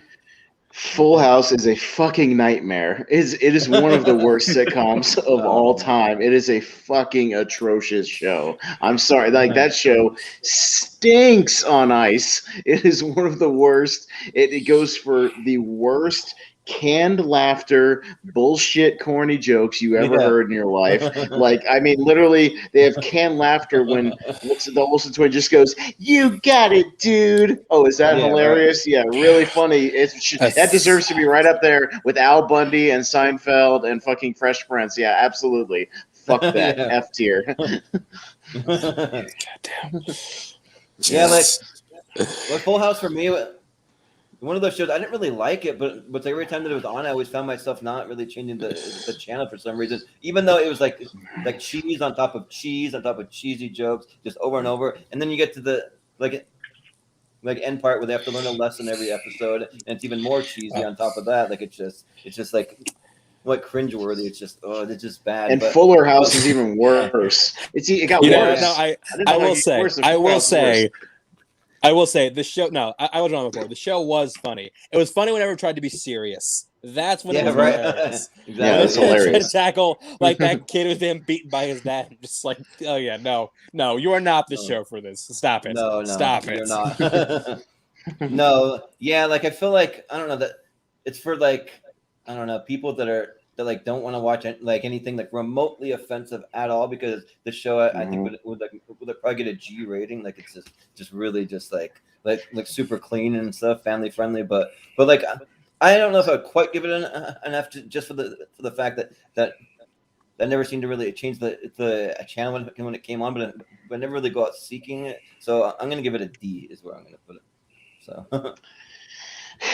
Well, the most polarizing votes so far, easily on my chart here. So we have 2 S's, a C, a D, and 2 F's. So I think it either lands in like low C or high D territory somewhere in there, because it's literally like right in the middle. But yeah, if this is so far, so yeah, that's way too high. But okay, that's sure too high. Whatever. Yeah, but hey, at least it won't make it's not going to make the poll. It's not even sniff the S tier. Hell no for Full House. It's low C, so literally like if anything makes the C tier, it's going above. It's probably going to be above that. Yeah. yeah. but yeah. So we'll. So you don't like it, Austin? Just a little. Oh, okay, I mean, it wasn't clear. I've only disliked every episode I've ever seen. Is that fair enough? Yeah. Only every episode. The only thing I hate about it, the only thing I hate about it is all of it. Is that fair enough? Yeah. All right. Okay. Bradley. All right, Bradley. I guess my next pick would be for Third Rock from the Sun. All right. Just a great cast of people who are still doing things today. John Lithgow, Joseph Gordon-Levitt, Jane Curtin's always awesome. Wayne Knight. I love that each character's relationship corresponding to everybody plays well off each other. I just remember enjoying it whenever it was on. And yeah, that's my next pick. All right, sounds good. Chance, what do you think for Third Rock from the Sun? This is maybe one of the most unique sitcoms of the 90s, which I do love about it. It's like a group of aliens coming to Earth and trying to blend in. I think it does blend itself to a lot of great comedic possibilities, a lot of comedic scenarios. I'm struggling between like a low S and a high A. I'd probably go high A because I do love the show, but I'm not going to be upset if it ends up in S. Yep. Well, Malcolm, what do you think? Third Rock from the Sun. Yeah, I mean, this is a show that I appreciate more than I like. I mean, it's funny, it's good, but I mean, I'm going to go A anyway. All right, another A vote. Austin, what do you think? Yeah, Third Rock's like a really solid A. Like it's really good. It's a lot smarter than you think it'd be given the premise when you go back and watch it. A lot of the funny stuff comes with John Lithgow's delivery of a lot of the lines and his sort of like deadpan kind of serious nature, or even when he goes over the top, it's like over the top for the wrong reasons. But like it's a really, really good cast. Really smartly written. I wish it kind of had maybe more of a fan base than it kind of does. I feel like it kind of almost gets forgotten in the 90s, even though it was a really solid show and it was on for a while. But I think it's a really good choice for like a A tier. Yeah, so for me, this one's tough because there's episodes that I find pretty funny, but then there's other episodes that I actually find pretty cheesy. But like all the cast has gone on to do like some pretty big things, except for French Stewart. I don't know whatever happened to French Stewart. The only thing I remember him Inspector Gadget 2. Inspector Gadget 2. Right. Yeah. But like like the only thing I remember from him is when they parodied him on Celebrity Jeopardy on SNL, just like Jimmy Fallon doing the like eyes, like it was like he's like squinting really hard for some reason, but yeah, I would probably give it probably like a B tier, just because I never really found myself laughing that hard, but I appreciate what it was trying to do and the uniqueness of it. But like I would put it probably just below Beavis and Butthead for me, because I'm actually more of a fan of Beavis and Butthead than Third Rock from the Sun. So yeah, I would put it right there in B. Jacob. Yeah, Jacob. This is another one that falls into the same line as Frasier. It's not one that I went out and watched, but when it was on my TV screen, I didn't change the channel. It was a good show, and another one that I want to watch like episode by episode and just kind of go through the seasons, because it has a great cast, and I'd love to revisit it. I'd go A, because I do remember really enjoying it when I did watch it.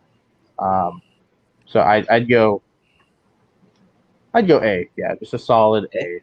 All right. Mm-hmm. Yeah, we got an S, 4 A's, and a B, so like right mid A, kind of solid A. Yeah, right around Boy Meets World maybe for right now. Yeah, it's pretty solid for Third Rock from the Sun. Yeah. Yeah. All right. Mm-hmm. So next up, Chance, I believe you're up next Chance. again. Yeah. What do you want to talk about? What do you want to nominate? Gonna kind of continue my road off like shows on the beaten path. My next nomination is gonna go to News Radio. It's another show that I think has gone really under the radar from the 90s. This is about a crew of a news radio station, and their day-to-day activities. It's actually kind of, if you watch it now, it feels, if you're a fan of 30 Rock, it feels like a proto 30 Rock, because like you can watch and you can see like a lot of the characters who would later be from 30 Rock, who would later be inspired by this show. I think you have a great comedic ensemble. This gives us Dave Foley, it gives us the late great Phil Hartman in the show, giving some of the best. I mean, maybe my favorite Phil Hartman performance I've ever seen. I think he's excellent in this show. It was Andy Dick, Joe Rogan for better or worse, but he's great in it as the sort of straight man of the station. Also, Stephen Root. Stephen Root's hilarious. Brings for some of the greatest comedic moments on the entire show. And I also think that I give it a lot of props because the show lasted about 4 seasons. Phil Hartman died before the last one, so they brought in John Lovitz to replace him in the final season. What will be the final season? And the fact that they can like really swear that and think be as good as they were before Hartman died, when they lost maybe their best comedic player, and still be funny, still be relevant, still be topical, still bring the laughs every single week. I think that's madly impressive. It's created by Phil Simms, who worked on Larry Sanders' show. He created this, worked on a lot of television in the last couple of years, done a lot of great stuff. I think he's one of the most underrated writers in TV history. So I think that News Radio is definitely his best work and should be an S tier. Yeah, definitely. Malcolm, what do you think? Yeah, this is one I've only seen one episode of. Sadly, and I did like that one episode, but I can't just I don't want to judge this on just one episode. I'm just going to say I haven't seen it. So yeah, fair enough. Austin, what do you think? Chance, News Radio is absolutely one of the most underrated and overlooked sitcoms in the 90s, and one of the best written. It's great. And anybody who appreciates a well-written, well-performed, good ensemble cast sitcom should go back and watch News Radio, because it is really, really good. And I would almost put it on the same level as Frasier. I think it's really, really solid, really smart. I would fully support an S tier. It's not one of my personal favorites, but like everything, I've probably watched at least 3 out of the 5 seasons. I watched the first 3 seasons, I think, and then kind of trailed off. But almost right near the time Phil Hartman unfortunately passed away. But like really, really good, solid sitcom stuff. So I would go like a low S tier. I don't like it as much as Home Improvement or Family Matters or even Frasier, but I would still, it'd be like the number 10 spot, if that makes sense, like right in the S tier. Yeah, and I think News Radio is awesome. I freaking love News Radio, and it has an awesome cast, just like Chance pointed out, all the awesome cast members, and like really solid writing, and like even Jerry Seinfeld even made a cameo in an episode, and they kind of played off of Phil Hartman, which which I always remember that moment for some reason. Like it really stands out to me. It's like almost like an unaired episode of Seinfeld, pretty much. Even though like it got aired, but it wasn't officially Seinfeld. But yeah, like just like seeing all the chemistry and just that cast, man. Like it just so solid. Like I just love it. Probably one of my favorite casts in almost any sitcom, really. So yeah, I would say S tier for sure for news radio. Yeah. Jacob, what do you think? I'll agree. S tier. I think this is a show. I think I didn't watch it until much later. I think it was on like TV Land or something like that. And Little TV Land. I think it was like they were marathoning weird, not weird, just random shows. Yeah. And I think this was one of them. It was one of those channels. One of those channels that just airs older sitcoms and TV shows. And this was one of them. And yeah, no, the cast is fantastic. The writing is good, really good. I'll support this tier for this. Sure. All right. Bradley, what do you think? I think everybody said it. The cast is like too outstanding to ignore. Between Phil Hartman, Stephen Root, Maura Tierney, everybody, Dave Foley, everybody just knocked it out of the park. I have all the seasons on DVD. I'm a big fan. I've always loved it, and then I had to get the DVDs. And I loved the show when I was like a teenager. So I started thinking like I could watch the show over and over again. Like, and there are kind of some cool, heartfelt moments in it that are kind of zany. Like Phil Hartman has to have a smoking room, and then there are these sandwiches that are so old that I remember this one episode where the sandwiches are so old, but he doesn't want them gone because it reminds him of his mom leaving him a bunch of pre-made sandwiches that were all old and stale. And they're all old, stale, and really bad, but to him it meant a lot. I just remember like it was a weird, dark joke that kind of like played into like how smart the show could be, and it's an easy S tier for me. I might even put it above Frasier. Yeah. Well, it's got five solid S votes, so it's kind of up around Seinfeld Family Matters territory right now. So yeah, it gets bumped up in a pretty solid S tier right now. Yeah, pretty high. Even above Seinfeld from this panel. Yeah, so I mean, we'll figure out the exact rankings later, but yeah, it's pretty high up right now. Yeah, Absolutely. yeah. So we're back to Malcolm. So you're up with it.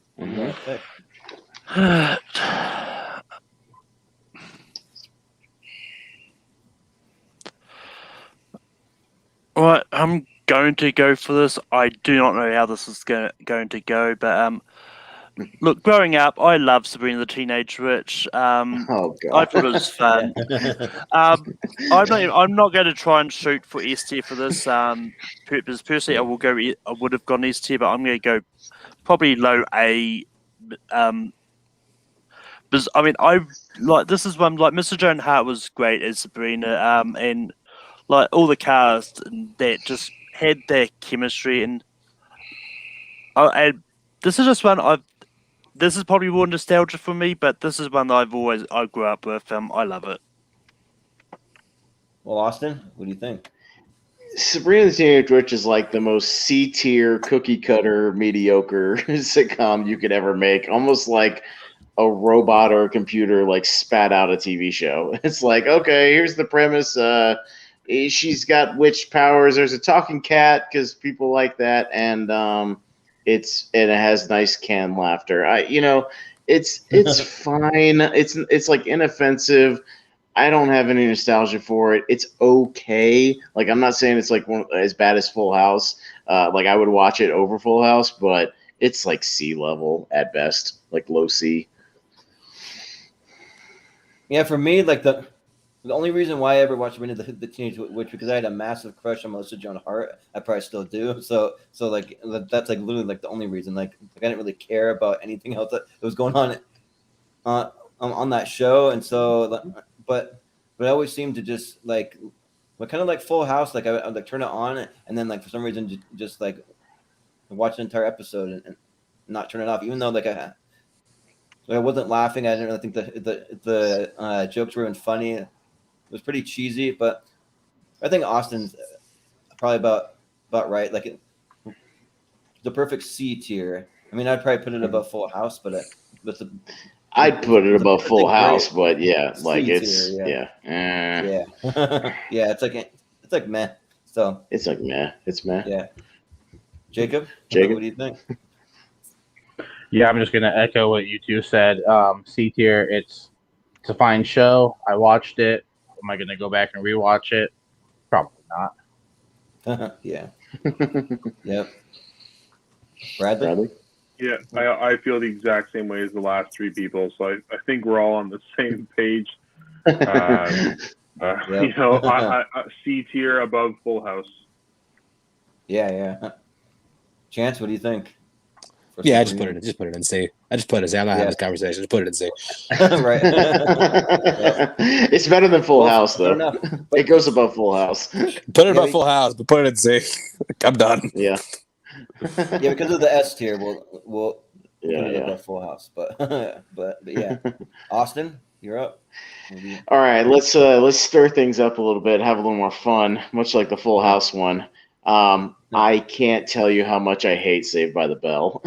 And it's not like Are you and I going to agree on something? Saved by the Bell almost as much as Full House. Like that show stinks. And like Zach, and it's absolutely true what they say. Zach Morris is trash. Like he's one of the most hateable protagonists.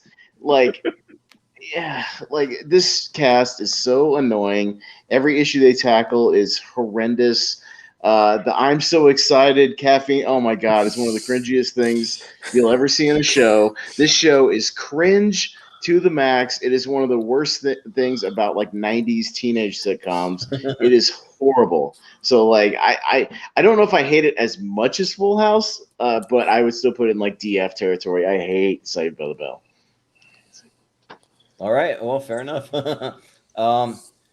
Yeah, I wouldn't say that I absolutely hate it. Like I have a lot of fun with Saved by the Bell, but like I wouldn't rank it really high. Like probably for me that lands around a B tier for me, just because like I do enjoy quite a few episodes and like actually Mark Paul Gosselaar, like he's a pretty good actor outside of Saved by the Bell. Like he's had some TV shows that I actually liked and never really made it that far, which I kind of wish that they would have. But yeah, like beyond that though, I wasn't really big on it. Like it's one of those shows I never really would like seek out. But like I don't know, like I'm almost tempted to like rate it even lower though, because like unlike Full House where I would watch the episode all the way through, Saved by the Bell, like I wouldn't even watch it all the way through. I would like start an episode and like get bored halfway through and be like, like I don't really want to watch this anymore. So like I don't know what it was, but even so, like I do feel like I kind of like it, but more than Full House. So I'm gonna give it a B tier. So that's what I'm going with. Jacob, what do you think? F. All right. Is that all you want to say? That's all I want to say. All right. Sounds good. Bradley, what do you think? Comparing it to all these other shows, I would just put it in the C tier. It was on all the time. And it would play multiple episodes in a row. But it's funny what Austin was saying. There's like a whole bunch of clips piled up of Zach Morris and like how he's like the worst friend ever. And I believe in the original series, he's in charge of running like stocks for like the class, and he lost all the class's money, and like he couldn't believe that he did this stuff. I mean, like there's some crazy stuff in that show, but it was always on, and like you got Screech and like all that stuff. But to me, it was something that you watched when you were a kid, but like I wouldn't go back and watch it now. And I remember that fight with AC and Zach, and just destroys him. Like he's flying against the locker and all sorts of weird schemes. He was always scheming, which I thought was interesting for like someone who knew so much and had like a cell phone like back then. And like I just put it in the C tier and leave it there. Chance, what do you think? I'm trying to figure out what I need to say to get this above Full House because I agree. The show is not good, but goddamn, is it funny? Is it funny in not all the wrong ways? Yep. Yeah, I would put it Like, above Sabrina and above Full House. High Yeah, key I would tier. legit put this above Sabrina and Full House. Yeah. But yeah, I mean, I know it's bad, but goddamn, like I think it's ironically funny, which I get more enjoyment out of that than anything in the C tier. So just for that, I would put it. If you guys want to have a great time, go on IMDb and look up Zach Morris's trash. The titles of the episodes or the clips are the greatest. It's like the time Zach Morris gave himself a homeless girl for Christmas. Right. The time Zach Morris made a girl in a wheelchair feel terrible. The time Zach Morris disgraced his Native American ancestors. Wow. Like these are the funniest. Yeah. No, like, so yeah, the time Zach Morris orchestrated a car accident. Like, like I get enough enjoyment out of this, like how like incredibly sick and like bad it is. So I can't put it all the way to the bottom. I just can't. So what, D tier? Is that what you put it at, or C, or no? I'll put it. I'll say S just to get it in like a high C. Okay. I figured this. I think even with that, Malcolm, like it might go like a low B then probably. Okay, then A. Then A. Sorry, no, I don't want it to be. Okay. Sure. Yeah. Yeah, that's fine. You can change your vote. Yeah, but Malcolm, though, what do you think? You still got to vote. Yeah, but yeah, this is a show I've only watched 1 or 2 episodes of. They're just so awful. I just not wanted to go back and watch any more episodes.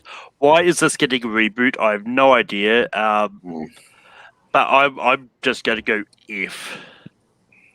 F. Wow. F. Okay. So like F might even like drop it down to G. Okay, so I'll say S again. I'll go back to S. Right. We'll leave it there. All right. Fair enough. Yeah. The time Zach Morris prostituted Lisa to pay a credit card bill. Dude,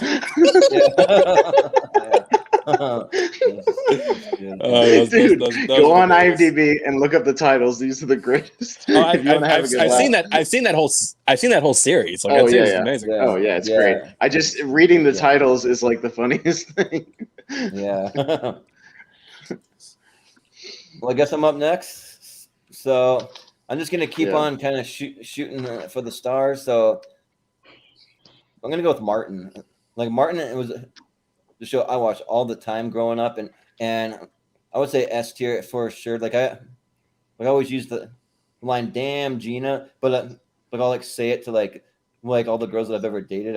I'll just randomly say it, and they'll be like, "What's that from?" I'm like, "Martin, you never seen Martin? Come on!" So like yeah, and like it's just so funny. Like I love the Shanae character. I just love Martin Lawrence. Like just like he was a star back then, and like for whatever reason he dropped off and like gained a bunch of weight. Like I don't know what happened to Martin, but yeah, the show was awesome, and I feel like it was really ahead of its time too. Like it still holds up, you know. Like I just feel like it's a great show. So I'm gonna put it in S tier. Let's see what you guys think. Jacob? I think I'd give Martin a solid high A. It's another one of those shows where I've watched it here and there, but every time it's on, it's a show that I can't turn off, and it's fantastic. I think it's super funny.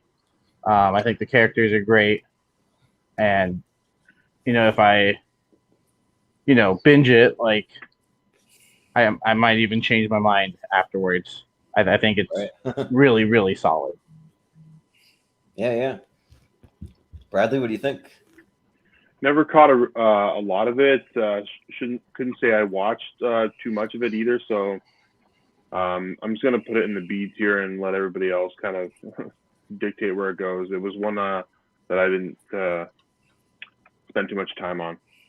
To give an opinion. Fair enough. Chance? I actually like Martin quite a bit. Of course, I did watch quite a bit of Martin growing up, so I would give it a solid. It's not one of my favorites, but I do like it a lot, so I'll give it a solid A. All right, Malcolm, what do you think from Martin? I'm trying to remember if I've actually seen this. I don't think I have, so I just haven't seen it. Okay, well, I would definitely recommend it. Like, it was pretty funny, like even today. So, Austin. Martin's all right. I don't think it's as high as like Fresh Prince or anything like that. The Shanae character actually really annoys the shit out of me. Like every Really? time it's centered around Shanae, like that character is just annoying. I like the stuff more with just Martin and Gina, kind of just when it's kind of centralized on them. I just think the show kind of went off the rails one too many times with like the characters he would play. Sort of just going like all Eddie Murphy, like Nutty Professor style, just playing all these like weirdo characters. It's fine. Like B. I don't think it's bad. It's just like it's not higher up like some of these other ones are for me.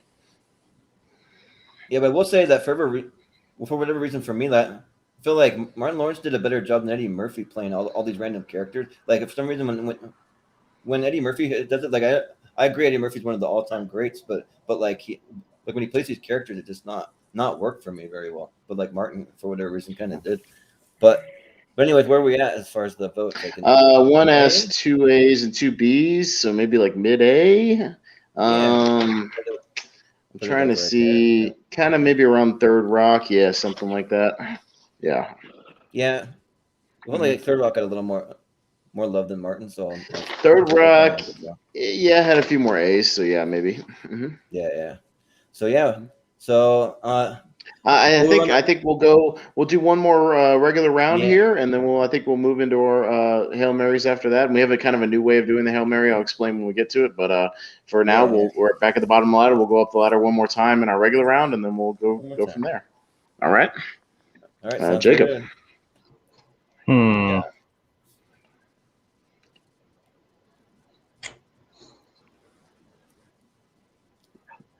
Just because I want to see it get mentioned, I don't think it's going to go anywhere near the top. But Smart Guy was a show that I really enjoyed as a kid.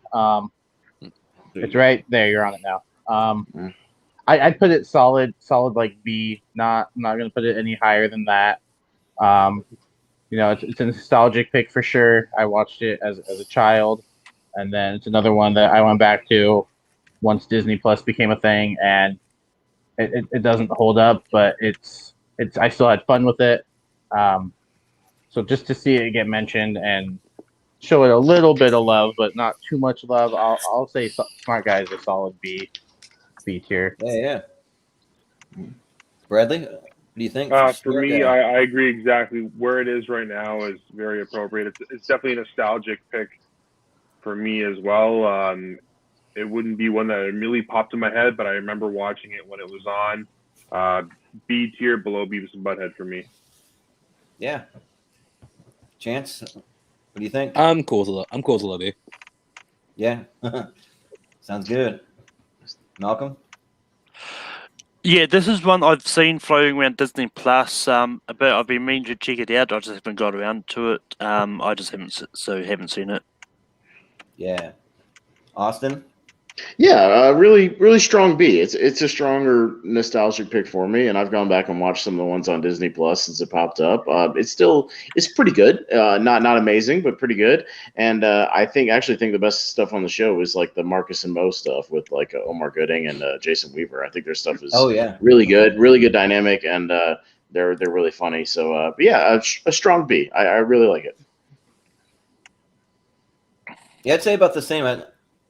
I'll give it a strong B. This is probably one of the first Disney Channel shows as a kid, for the live action ones that really kind of got into. So yeah, I mean, I think I did leave it right where it is in the B tier. I think that's perfect. Pretty much, according to the votes, it's right where it is, right there in the B tier. Yep. All right. Right where it's supposed to be. All right. So Bradley, you're up. You got another one you want to? Yeah, and we can nominate to any tier we would like, right? Mm-hmm. Yeah. Oh yeah. Yep. Any tier. I'm gonna Even go F for tier, I'm gonna go for for Frasier Light and go with Coach and just put it right in the B tier. I remember watching it. Yeah, that's true. I remember liking it. Right I remember now. watching it. I remember his assistant coach being a fun dynamic, but it's literally super vanilla Frasier. I enjoyed watching it when it was on. I definitely watched probably more Coach than most people did, but it was just one you could throw on and you weren't getting too invested, but it was a show, all right. And I remember watching a lot of it. Was it definitely a show? Yep, we'll say that. Chance, what do you think? Someone who loves Craig Nelson and who spent 10 years in the field of play, I would actually give Coach a high B. I actually quite enjoyed this show. All right. Malcolm? Haven't seen it. All right. Fair enough. Austin? Yeah, maybe we're just shooting for mediocrity right now in this round. Right. But yeah, I totally agree. Yeah, Coach it's fun while it's on, but yeah, I feel like nobody ever really intentionally ever put it on. It was just kind of there. Like maybe it might have been one of those ones, I don't know for sure, but like smashed in between two other popular shows in some primetime lineup, so that's why people kind of watched it. Yeah, it's okay. It's like B level. It's all right. It's not bad. It's not terrible. It's all right.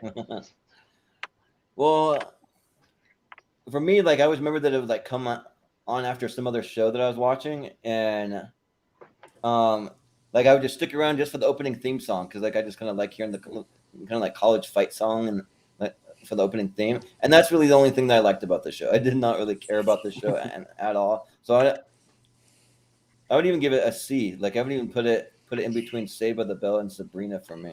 So, but yeah, Jacob, what do you think? I'll give it an A just so it can stay on the B tier.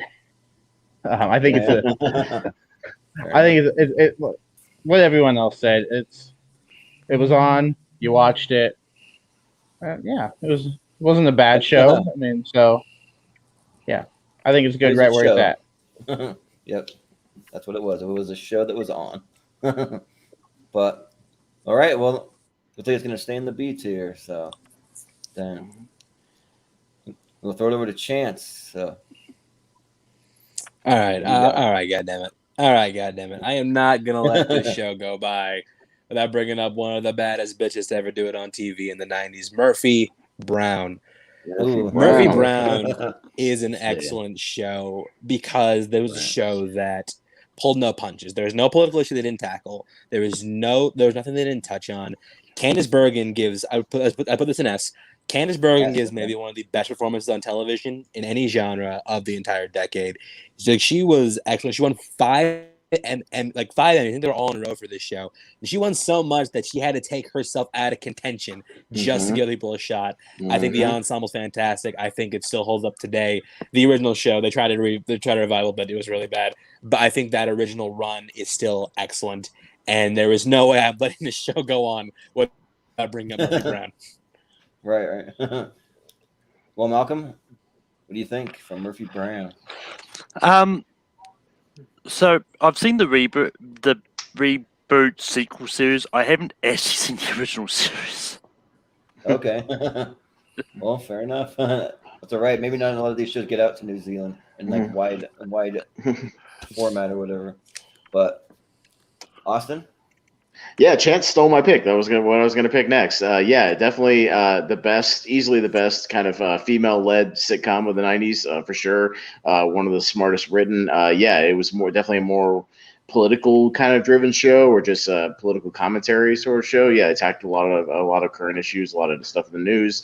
But yeah, really good. And I was going to bring up the same point Chance brought up, that she won so many Emmys that she had to bow out because she felt bad for the other people who were getting nominated, and like she just wanted somebody else to win. Like she was that's how good she was, and that's how good the show was, and how good the writing was, and how good the ensemble was. Yeah, it's one of the more smarter 90s sitcoms, kind of right up there with Frasier. I think it absolutely deserves to be in the S tier.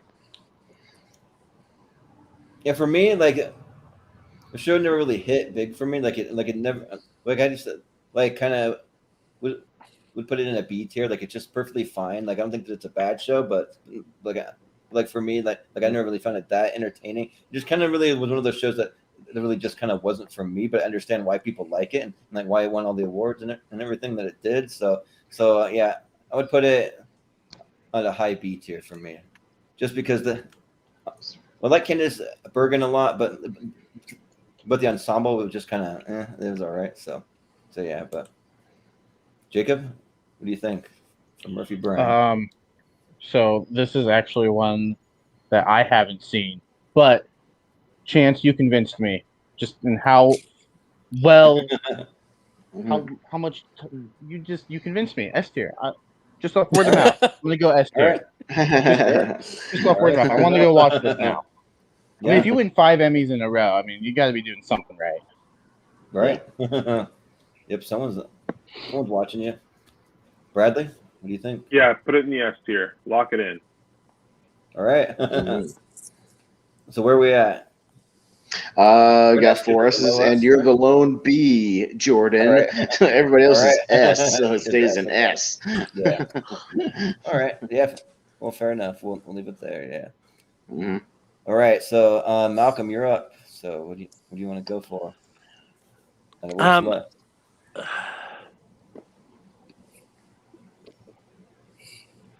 Look, I'm going to continue my theme of just shooting for childlike nostalgia for me. I mean, in New Zealand, I was limited what channels we actually had to watch. Nickelodeon was one that I always watched. I'm going Kenan and Kel, so here it goes. I'm going to go B. I'm going to go B though, because I'm not going to try and make an argument for ES, but Kenan and Kel was for me one of the great Nickelodeon shows out there, and this is just one that I always watch sort of without fail, just to see what antics Kenan and Kel are up to. This is one I actually really wish would get a sequel series or a reboot of sorts. I know we've kind of got a new version of Kenan, which is really good, but yeah, Kenan and Kel, top of the B tier for me. Yeah. Sounds good. Austin, what do you think for Kenan and Kel? I'd go like a solid A for Kenan and Kel. I do think it's probably one of the better written and performed kids like centric sitcoms, especially for Nickelodeon's sake. I actually really like Ken Foree as the dad. He was kind of like the Dawn of the Dead, like sort of horror movie actor, and then kind of doing this wacky slapstick on Kenan. He was really good at it. Yeah, I mean, it was always just them just getting into trouble. It's basic sitcom premise stuff, but I think their performances kind of elevated it, and I'd go a solid A. I mean, I think we had it kind of in a A tier when we did the Nickelodeon show back on Tier Ranker Fights. So yeah, I mean, I'd be down for that. Yeah. Yeah, for me, like this show has a lot of nostalgia for me. I would even put it in the S tier. Like I think Kenan and Kel is awesome. Like I grew up watching it, and just the chemistry that they had from Kenan Thompson, Kel Mitchell. Like I think that they're super fun. And whenever I see them pop up anywhere, like whether it's on a podcast, whether it's on some other show, like I always am interested to go check them out. And yeah, like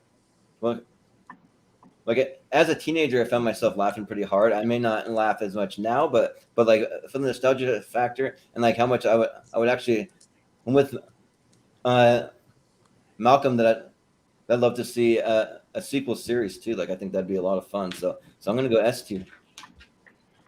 Jacob, what do you think? Yeah, no, solid A. Kenan and Kel was another staple in my childhood that I watched a lot. And I'd love to go back and revisit it too with a sequel of sorts. So yeah, no, solid A. I think Kenan and Kel is fantastic. Yeah. Bradley? Yeah, I think it's good in the A tier, middle A tier. I liked Good Burger a lot, and didn't watch too much of this, but I'm okay with it being in the A tier. All right, Chance, what do you think? Yeah, I'm definitely fine with being A tier. I do really enjoy the show. I watched it when I was a kid. Watched some reruns again on Paramount Plus. It still holds up, mostly because the chemistry between those two is just so strong. So yeah, no, I'm cooking in mid A. Yeah. Well, I don't think Malcolm expected. Well, yeah, that. actually, with the votes, it has exactly the same votes as Third Rock from the Sun. So it's right up there, right next to Third Rock from the Sun. Yeah, in the A tier. So it has a shot at making the mentions, we'll kind of get into it pretty soon. But yeah. Mhm. Yeah. I was secretly hoping it was going to go up. Yeah. Right. It probably would have gone up if you had voted S tier. It'd go even higher, most likely. Yeah, but yeah. I Anyways, think we might end up with some angry comments because I don't know, like how well Friends is kind of sitting. I don't know. We'll see. Yeah, but we'll see. yeah, but well, Austin, you're up. So you got anything else? I'm not super passionate about much else on the list other than, and again, it's not one I'm super passionate about, but I just want to mention it because I do really like it a lot, and that's The Adventures of Pete and Pete, also from Nickelodeon, which I think I would nominate it for like an A tier, not necessarily S tier. But I think it's a really interesting show when you go back and watch it, given the fact that it was this show that felt like a sitcom, but it much like The Office or Parks and Recreation or something, it didn't have the laugh track. It just kind of let the characters and the situation sort of and the comedy speak for itself, and it kind of developed all this. You had the actual two brothers of Pete and Pete. You had Artie, the strongest man in the world. You had the love story between Pete and Ellen, which was really nicely developed. A lot of these kind of interesting, weird, wacky characters they would encounter, like Mr. Tasty, just the guy that just went around in the ice cream outfit, just weird stuff. But it was kind of bold for the time and sort of ahead of its time. And I feel like when people go back and watch it, they'll see sort of. I think it has a fan base, but I feel like it hasn't gotten the love that it kind of should get, and I know it's just kind of never really reached beyond that cult following. But I think if people would go back and watch it, they'd be really surprised at how kind of ahead of its time it was. So I just want to show some love for Pete and Pete. Yeah. For me, Pete and Pete is just okay. Like I didn't really find it great, but I don't think that it's a bad show. Like it's a perfect B for me. Like I'd put it like definitely above Coach, but I don't know if I'd put it much higher than that. So I would just say B tier because I did try to go back and rewatch some episodes, and because we did a Nickelodeon tier ranker recently, and like it was fine, like it was fun. Like I didn't really switch it off. So I mean, yeah, like it was all right. So B. Jacob. Solid A for me. I think it's one of the better Nickelodeon shows. There's not much to say about it. I think it's just a show that I think if you watched it, you'd enjoy it. And it's definitely one that I wouldn't be opposed to revisiting. I think it's a really solid A show. Yeah. Mm-hmm. Bradley, what do you think? My memories of the show are very faint, but everybody seems to back it, so I don't have enough evidence to make it low or high, so I will put it in the B category. All right, that sounds good. But below Chance? Coach. Yeah. This is not one that was rerun a lot, so I admittedly haven't seen it. Okay. All right. Fair enough. Malcolm?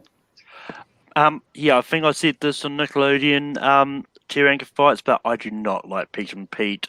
This is a F tier for me. F tier. What? All right. Dude, this is way better than Full House. Way better than Full House.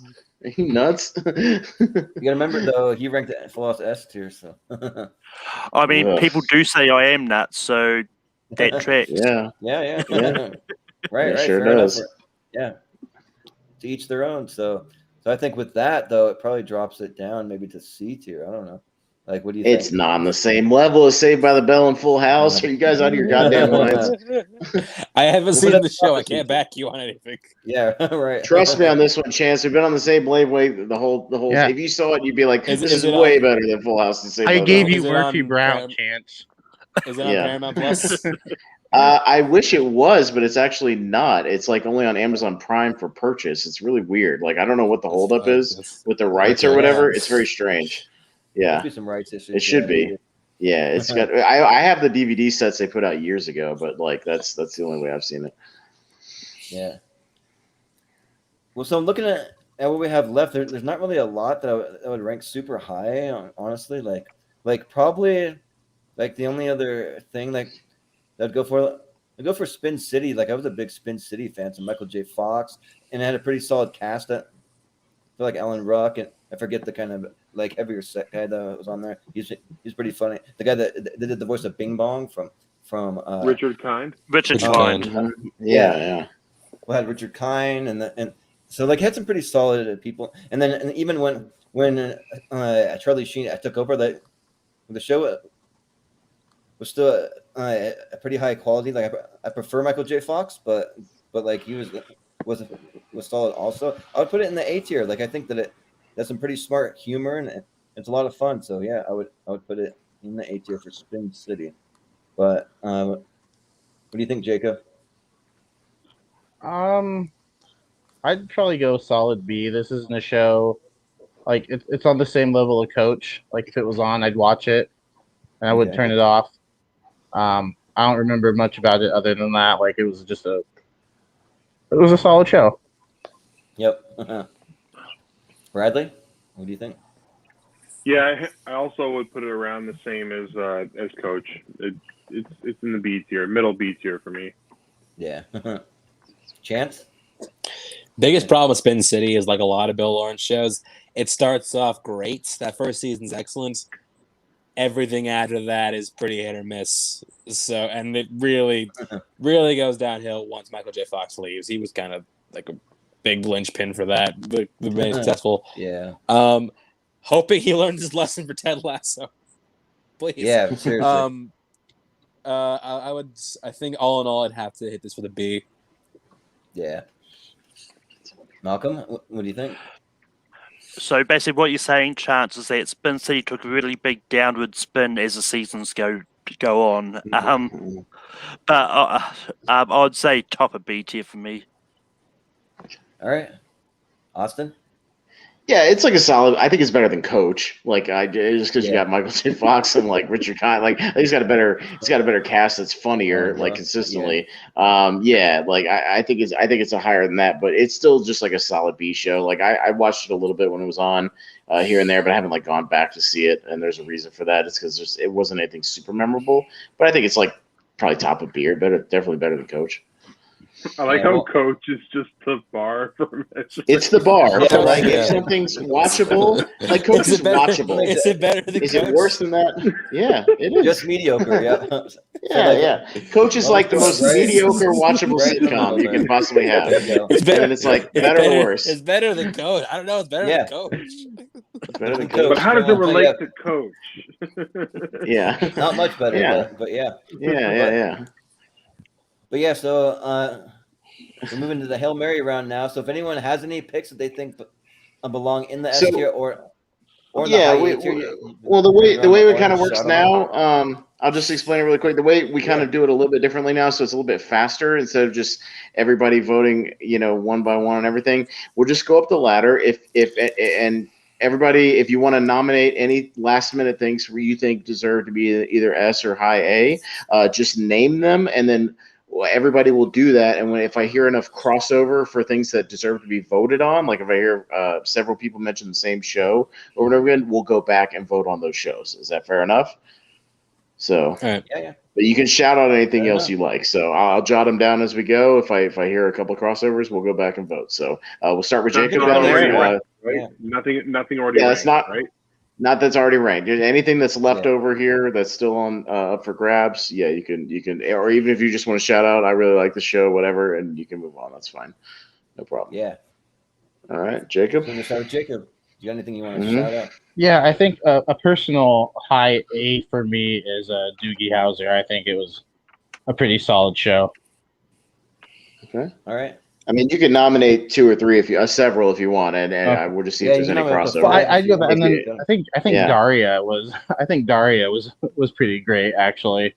I'd give that a high A as well.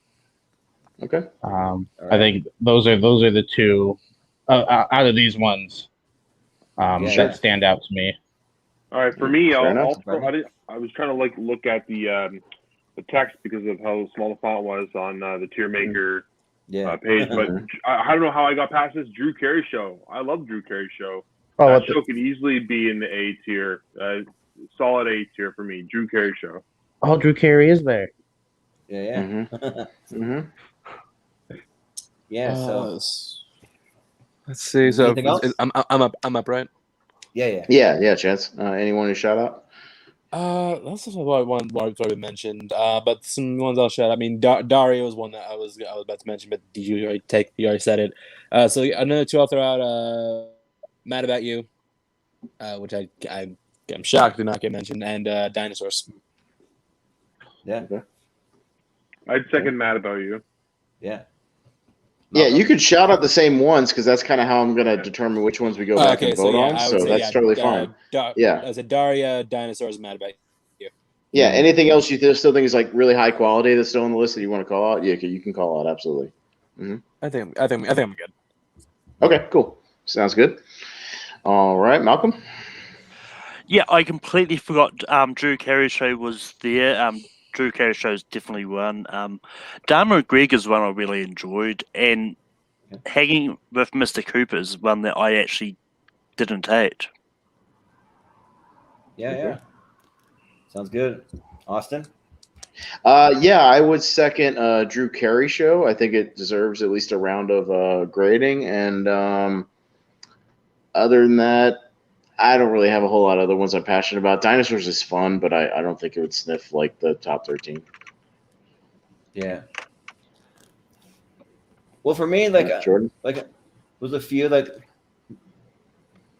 give a shout out to Everybody Loves Raymond. I'd give that an A tier on that one, and then probably in Living Color too. I'll give that an A, and then also I'll second Doogie Howser for an A. So it'll probably be my three picks there.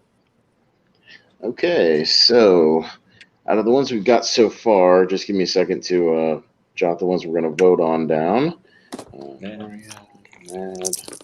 And okay, I think I've got 4 we had enough kind of mentions of that we'll vote on. So I think first we'll go with Doogie Howser. So does everybody have a vote on Doogie Howser, starting with Jacob? I'm just going down the chance. I'm just I don't know if you can hear me or not. Yeah.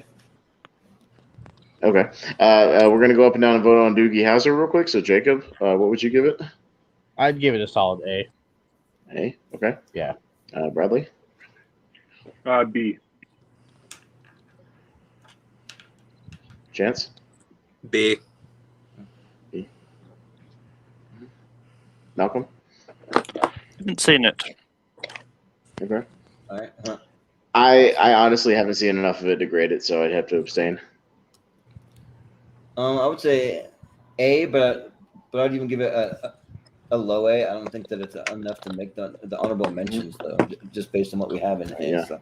Yeah, 2 A's and 2 B's. It would just kind of sit at low A maybe. Yeah. Okay. Okay. The next one out of the 4. You can move it up there. Yeah, you can move it up there because I had because- enough votes to get moved up, but it would be at the bottom of A. Yeah. Yeah. All right. Second of 4, I heard enough mentions of Daria. So we'll go around the horn and vote on Daria. So Jacob.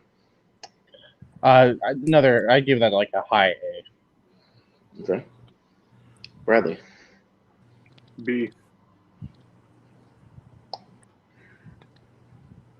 right. Chance. A.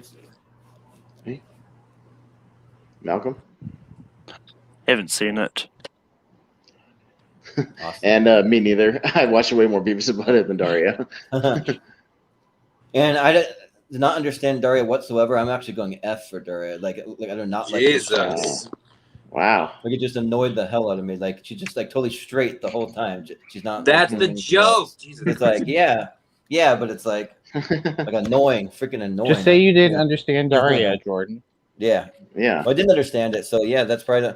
I maybe need to watch some more and see if I understand it. And now that I'm older, so. All right. But All right. enough And the to move last to A, 2. You think? A, what? We had 2 A's, a B, and an F. Are you kidding me? No. All right, fair enough. You just voted F. It doesn't We make don't it keep in it the track. A tier. Sometimes if we get enough high votes, though, you never know. It was. Yeah, if it had all S's and an F, yeah, it would still make it up Yeah. there. But, All right, fair enough. All right. That's All on right. me. Last two. I heard enough mentions about Mad About You, so we'll go around the horn on Mad About You. Jacob. Yeah, no, I'll go A again. I think, I think it's really good. All right, Brad. High B. Any chance? I'll go A. Malcolm. I mean, Mad About Shoe was better. I'm gonna go F. Oh, really? F. Wow. You are the worst, Malcolm. Yeah. What's that? We'll still get our Solid votes, I A. guess. Yeah. Solid A. I like Mad About You. Solid A.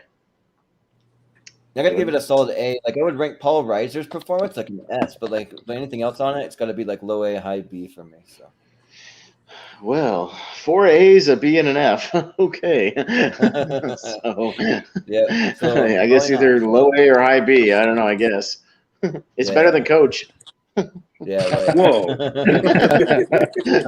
At least better than Coach. Once Yep. again, it's still higher than Coach. Being the bar, Yeah. the importance of Coach being the bar should raise it to an S. Okay? Yeah. Right. Yep. It should be studied in every television class. It's like the best example of standard watchable sitcom is Coach. Put it on. Is your show better than Coach? And it gets on the air if it is. I'm gonna have to give it an honorable mention, maybe. I don't know. Just for yeah, with all this. Yeah. But do we have any more? Or is that it? That's it. So 4 A's, a B, and Drew an F. Carey got a lot of love, no? I mean, like, did you? Yeah, no, that's my number 4. That's my number 4. I said we had 3 out of 4. So yeah, no, the fourth one is Drew Carey show. We'll vote on Drew Carey show. So yeah, Jacob, Drew Carey. Oh yeah, Drew Carey show. Yeah. I don't know how I missed the Drew Carey show. I must not have seen it. I'm gonna go S. All right. Bradley. All right, Brad. Yeah. I'm not gonna lie. Because of the font on the computer, I didn't see it. I probably would have mentioned it much earlier. I'm gonna go a low S here for me as well. It's the bottom left, right next to right there. Okay. You got it. I'm sorry, Brad. What did you say? I apologize. I didn't mean to talk over you. I would put it in the low S tier. High A, low S. Okay. All right, Chance. I'd go B. I think it's good. But it's better than Coach, but not quite. Yeah. Definitely better than Coach. Yeah. If I could re-vote Coach, I would put it in the S tier. All right. Yeah. Who are we kidding? We know it's a B. No. Malcolm. Yeah. I don't know how I missed Drew Carey show either. It's S for me. S. Okay. Austin. I would kind of go like low S, like maybe like number 10, like 9 or 10 slot. I think Ryan Stiles and Deidre Bader are like some of the best awesome supporting characters out there. Like they're awesome. Some of the best, and the Drew and Mimi dynamic is great. So like I would kind of go and Craig low Ferguson, S. man. Like Like definitely. Shoot. So I totally forgot. It'd be like at the bottom of S, but yeah, I'd go S. Yeah. I was gonna go A, but you know what? The more that I think about it, like I think that it deserves a low S. Like it has a solid supporting cast that just always make me laugh. So yeah, I think. All right. Like a low S. We have 5 S's and a B. So yeah, maybe like bottom of S, or maybe 8 or 10 or something, somewhere around there. Yeah. We have one more spot on there, so I mean, that might be perfect. Yeah, for a last minute edition. Yeah, we tend to have one in the Hail Mary. We always get one last minute one. Yeah, right. All right. Well, good timing. We've kind of got what we've got in the S tier. Now we can kind of play around with that and the honorable mentions. So maybe we'll get a little mini debate on here. Does everybody? I mean, it was pretty unanimous for Fresh Prince. I kind of feel like it kind of right is where it is. Like it was a clean sweep for Fresh Prince. According to my votes, so that kind of stays at 1. I mean, I think the order that it is now, I'm actually pretty happy with it. I am too. I mean, I would because improvement down a few spots. With Home Improvement, like Home Improvement didn't seem to get as much. Home Improvement is not better than Frasier, or Murphy Brown. No, you can move it to like still in the S tier, but at the very end of it, we could do that. I mean, I like Home Improvement more than Drew Carey, to be honest, but I don't know if anybody else would back me on that. I know Bradley would back me on that, but I think you could put Home Improvement ahead of Drew Carey and put Drew Carey at the end. And Drew can Carey do still that. belongs in S tier. I think Drew Carey's fair That'd be enough as like a 10. It's a really good 10. Yeah, I think that's good. Like, I would kinda agree. scoots in there. Also, for me, I would even put Home Improvement above Frasier, but I see why Frasier moves above Home Improvement, and I'm fine with it. Like, I'm totally fine with. Yeah, I'm fine with being that. Right where it is. So yeah. Uh, Yep. I'm good. I'd put Married with Children above The Simpsons if I was being honest. I'd put Married with Children at number 2. What kind of votes did it get, Austin? Do you remember? Or Married with Children was a clean sweep of 5. Well, clean sweep? it was. Well, no, Was it I'm clean sorry. sweep? It was a Okay. 5 and like Okay. a B. So like it's still up there because it had 5 S votes. But it's kind of where it's at because Simpsons had 5 S's and an A, so slightly above it. Okay. So it stays kind of where it is. Yeah. Yeah. I missed the votes for Simpsons. Yeah. And then then we had the honorable mentions, which I kind of feel like those 3 maybe might do it. I don't know, but that's kind of what I'm thinking. I'll throw a bone to Chance and give him an honorable mention for Larry Sanders because I trust that it's Yeah. damn funny. I just haven't seen it, so I'd at least give it an honorable That's mention. funny. Yeah, Yeah, like- sure. Yeah, The only thing I would maybe change is put Third Rock maybe in place of Keenan and Kel, but Yeah, if it's other between than Keenan and that- Kel and Third Rock, I go Third Rock. I would too. because they literally I'm have the fine same with it, votes. yeah. So yeah, like Yeah, I'd vote yeah. Third Rock over You Keenan. can do that. Yeah. Yeah. I mean, I have no problem with And that. Boy so. Meets World had a decent amount of love. Like there was a few people that weren't as high on it, but it had higher votes than the other stuff in the A tier. So yeah, I think that's fairly solid. Yeah, how much shit are we gonna get for not putting Friends on the list? I know, right? Where's Right, Friends? Friends, yeah, it's just people are like, gonna, go I mean, crazy about that. honorary Like, Oscar, I guess, but like we're not passionate about it like at all. Like it's like whatever. Yeah, just like Yeah. Eh. The figure Yeah, almost so- ended up in S just because people weren't passionate about it. Yeah, Yeah, I mean, right. it's like I recognize the Almost IP. did. It's just I'm just not I'm not a fan. I Can mean, it we deserves to make- be mentioned, but yeah. Yep. Can we make Coach the honorable mention to the honorable mentions? Yeah, right. I'm almost tempted to The throw bar. it in there just to see what people Coach. say. No. Like, Coach, what the fuck? Coach, yeah. We can be like that is. I'll specify in the poll. I'll be like the bar to whether these things made it high on the list are they better than Coach? And that was literally the Yeah, bar that it ended up being. So yeah. All A right. few shows worse than Coach on here, But Yeah. but yeah, I think but- that's pretty solid. We got a lot of interesting Yeah. shows up there in the S tier, and yeah, some good honorable mentions. Yeah. So as the co-host, Austin, I always let you break down All the right. top in the 3 honorable mentions, so you can break it down Mhm. for us. All right. In the S tier, at number 1, we got Will Smith as the Fresh Prince of Bel-Air. Number 2, we've got the groundbreaking animated series of The Simpsons. Number 3, we got Al Bundy is Married with Children. Number 4, we got the very underrated News Radio. Number 5, we got the all-time classic that is Seinfeld. Number 6, we're hanging with the Winslows and Family Matters. Number 7 is High Society and Frasier. Number 8, it's Tool Time and Home Improvement. And number 9, it's Murphy Brown. Number 10, squeaking in at the last minute, is the Drew Carey Show. And our 3 honorable mentions for this evening are the HBO show Larry Sanders Show. We've got the Disney favorite Boy Meets World and Third Rock from the Sun. All right, guys. All right, good job, everybody. All right. Nicely done. Yeah, thanks for coming on the show, guys. That was a lot of fun. So Mm-hmm. we'll leave it up to the poll tomorrow, and we'll see what people think. So, Mm-hmm. so yeah, we'll call it good there. So we'll just kind of go on the horn. If you have anything you want to plug, you want to tell us where we can find you, all that good stuff. So we'll start with Jacob. Where can we find you? Oh, you can find me on the interwebs. Jacob Barber on Facebook if you want to be friends for whatever reason. I do some trivia here and there. Combat wrestling trivia. More of a wrestling guy than a movie guy. I do a lot better than that. So, but yeah, that's where you can find me. I'm not a lot of places, but if you want to That talk sounds good. wrestling and movies, let's do it. All right, sounds good. Bradley, where can we Yeah, find you you? got Twitter at Tweet1eat and on Instagram I'm at the Real Tingler, and that's about it. Nice. Chance, where can we find you?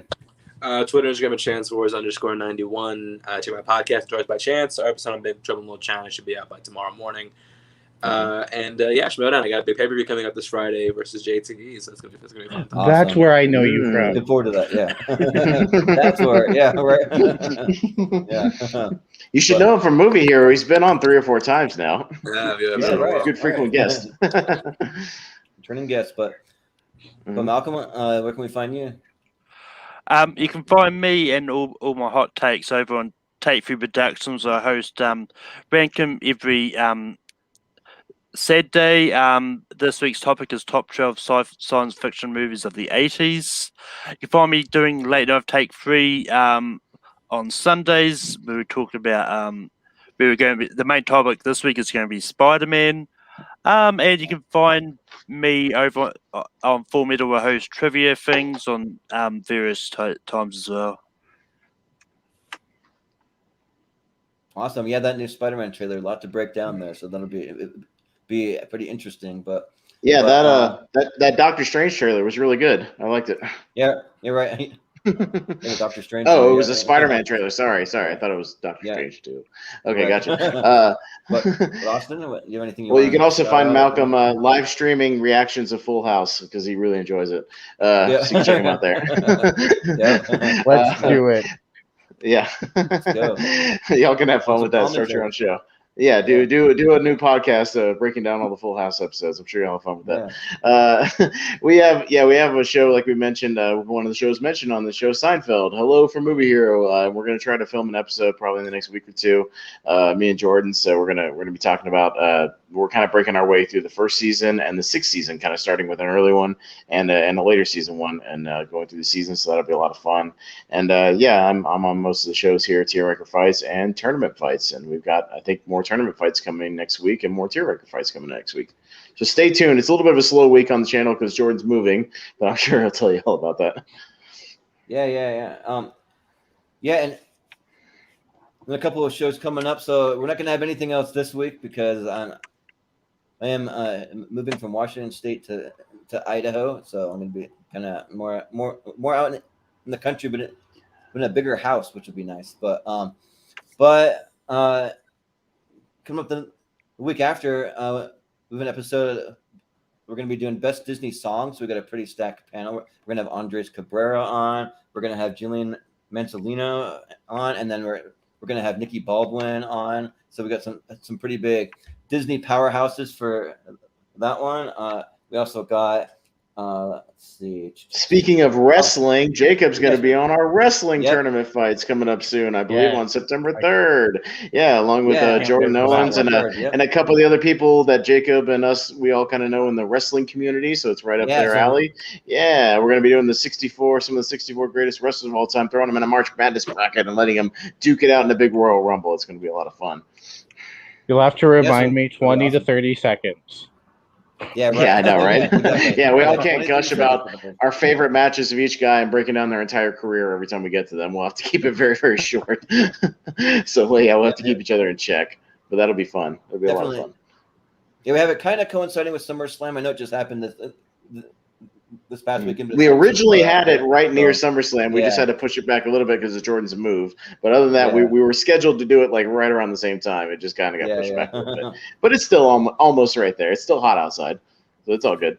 Yep. And then we got a couple other episodes where, so if anybody watching ever wants to throw in their top 64 movies of all time, we'll do an episode of Tournament Fights for you where we'll put all of your top 64 movies of all time into the tournament of 64 and let the panel vote for which one we like the best. So we have one of our regular panelists, Steven Shepard's going to be doing his top 64. So that's coming up. And then hey, Jacob, you were on that episode. What's your new favorite movie again? Yeah, right. It's Mary Poppins, which is not a terrible choice. It's a good movie. Yeah. Hey, my new favorite movie is Who Framed Roger Rabbit. It's a really good movie. I love it.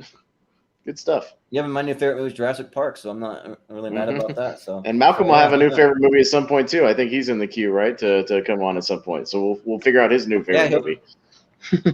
He'll be up next after Steven Shepard. So yeah, we'll look forward to that. But then we've also been doing a sports series. So we're gonna try to coincide it with the beginning of the NFL season. We'll be doing best football movies coming up too, so that'll be a tournament fight also. So yeah, we got some fun Or tier stuff ranker coming fight, up, I believe, right? That's a tier ranker, I think. Yeah, Oh, yeah, that our was a tier sports ranker series, fight, our yeah. sports Yeah, you're series right. is a tier ranker Yeah, because sports we series, did sorry. we did baseball movies and that was a lot of fun. And yeah, we're gonna do football movies, and then after that we'll get into maybe some either combat sports or basketball. That'll be a lot of fun, and just We keep did- breaking down all the different series. It'll be great. Yeah, we did an Olympic one for it's like best alternative summer sports movie, so that was fun too. Some obscure ones kind of in there, so like Balls of Fury and all that fun stuff. But And when we get into the winter season, we'll break down the cold weather sports, all those winter sports. And finally talk for about sure. Cool Runnings. God damn it! Finally. Yeah, finally. Cool Runnings yes. S tier. Yep, That's Cool Runnings right. and Slap Shot, some of those Mighty Ducks. Yep. Mighty Ducks. Yeah, Oh yeah, good stuff. But yeah, that's basically where you can find us. And also, you can find us on all the social media at Movie Hero 2121, and then you can find us on Facebook in the group Showdown Friends and Family. That's going to be where we're going to have the poll with our top 10 plus the 3 honorable mentions. Will be in the poll tomorrow, and that'll do it. Yeah. So. And you can tell us what fools we are for hating Friends and not having it in the poll. Right. Yeah, because Friends sadly didn't make it. Sorry, guys. Mm-hmm.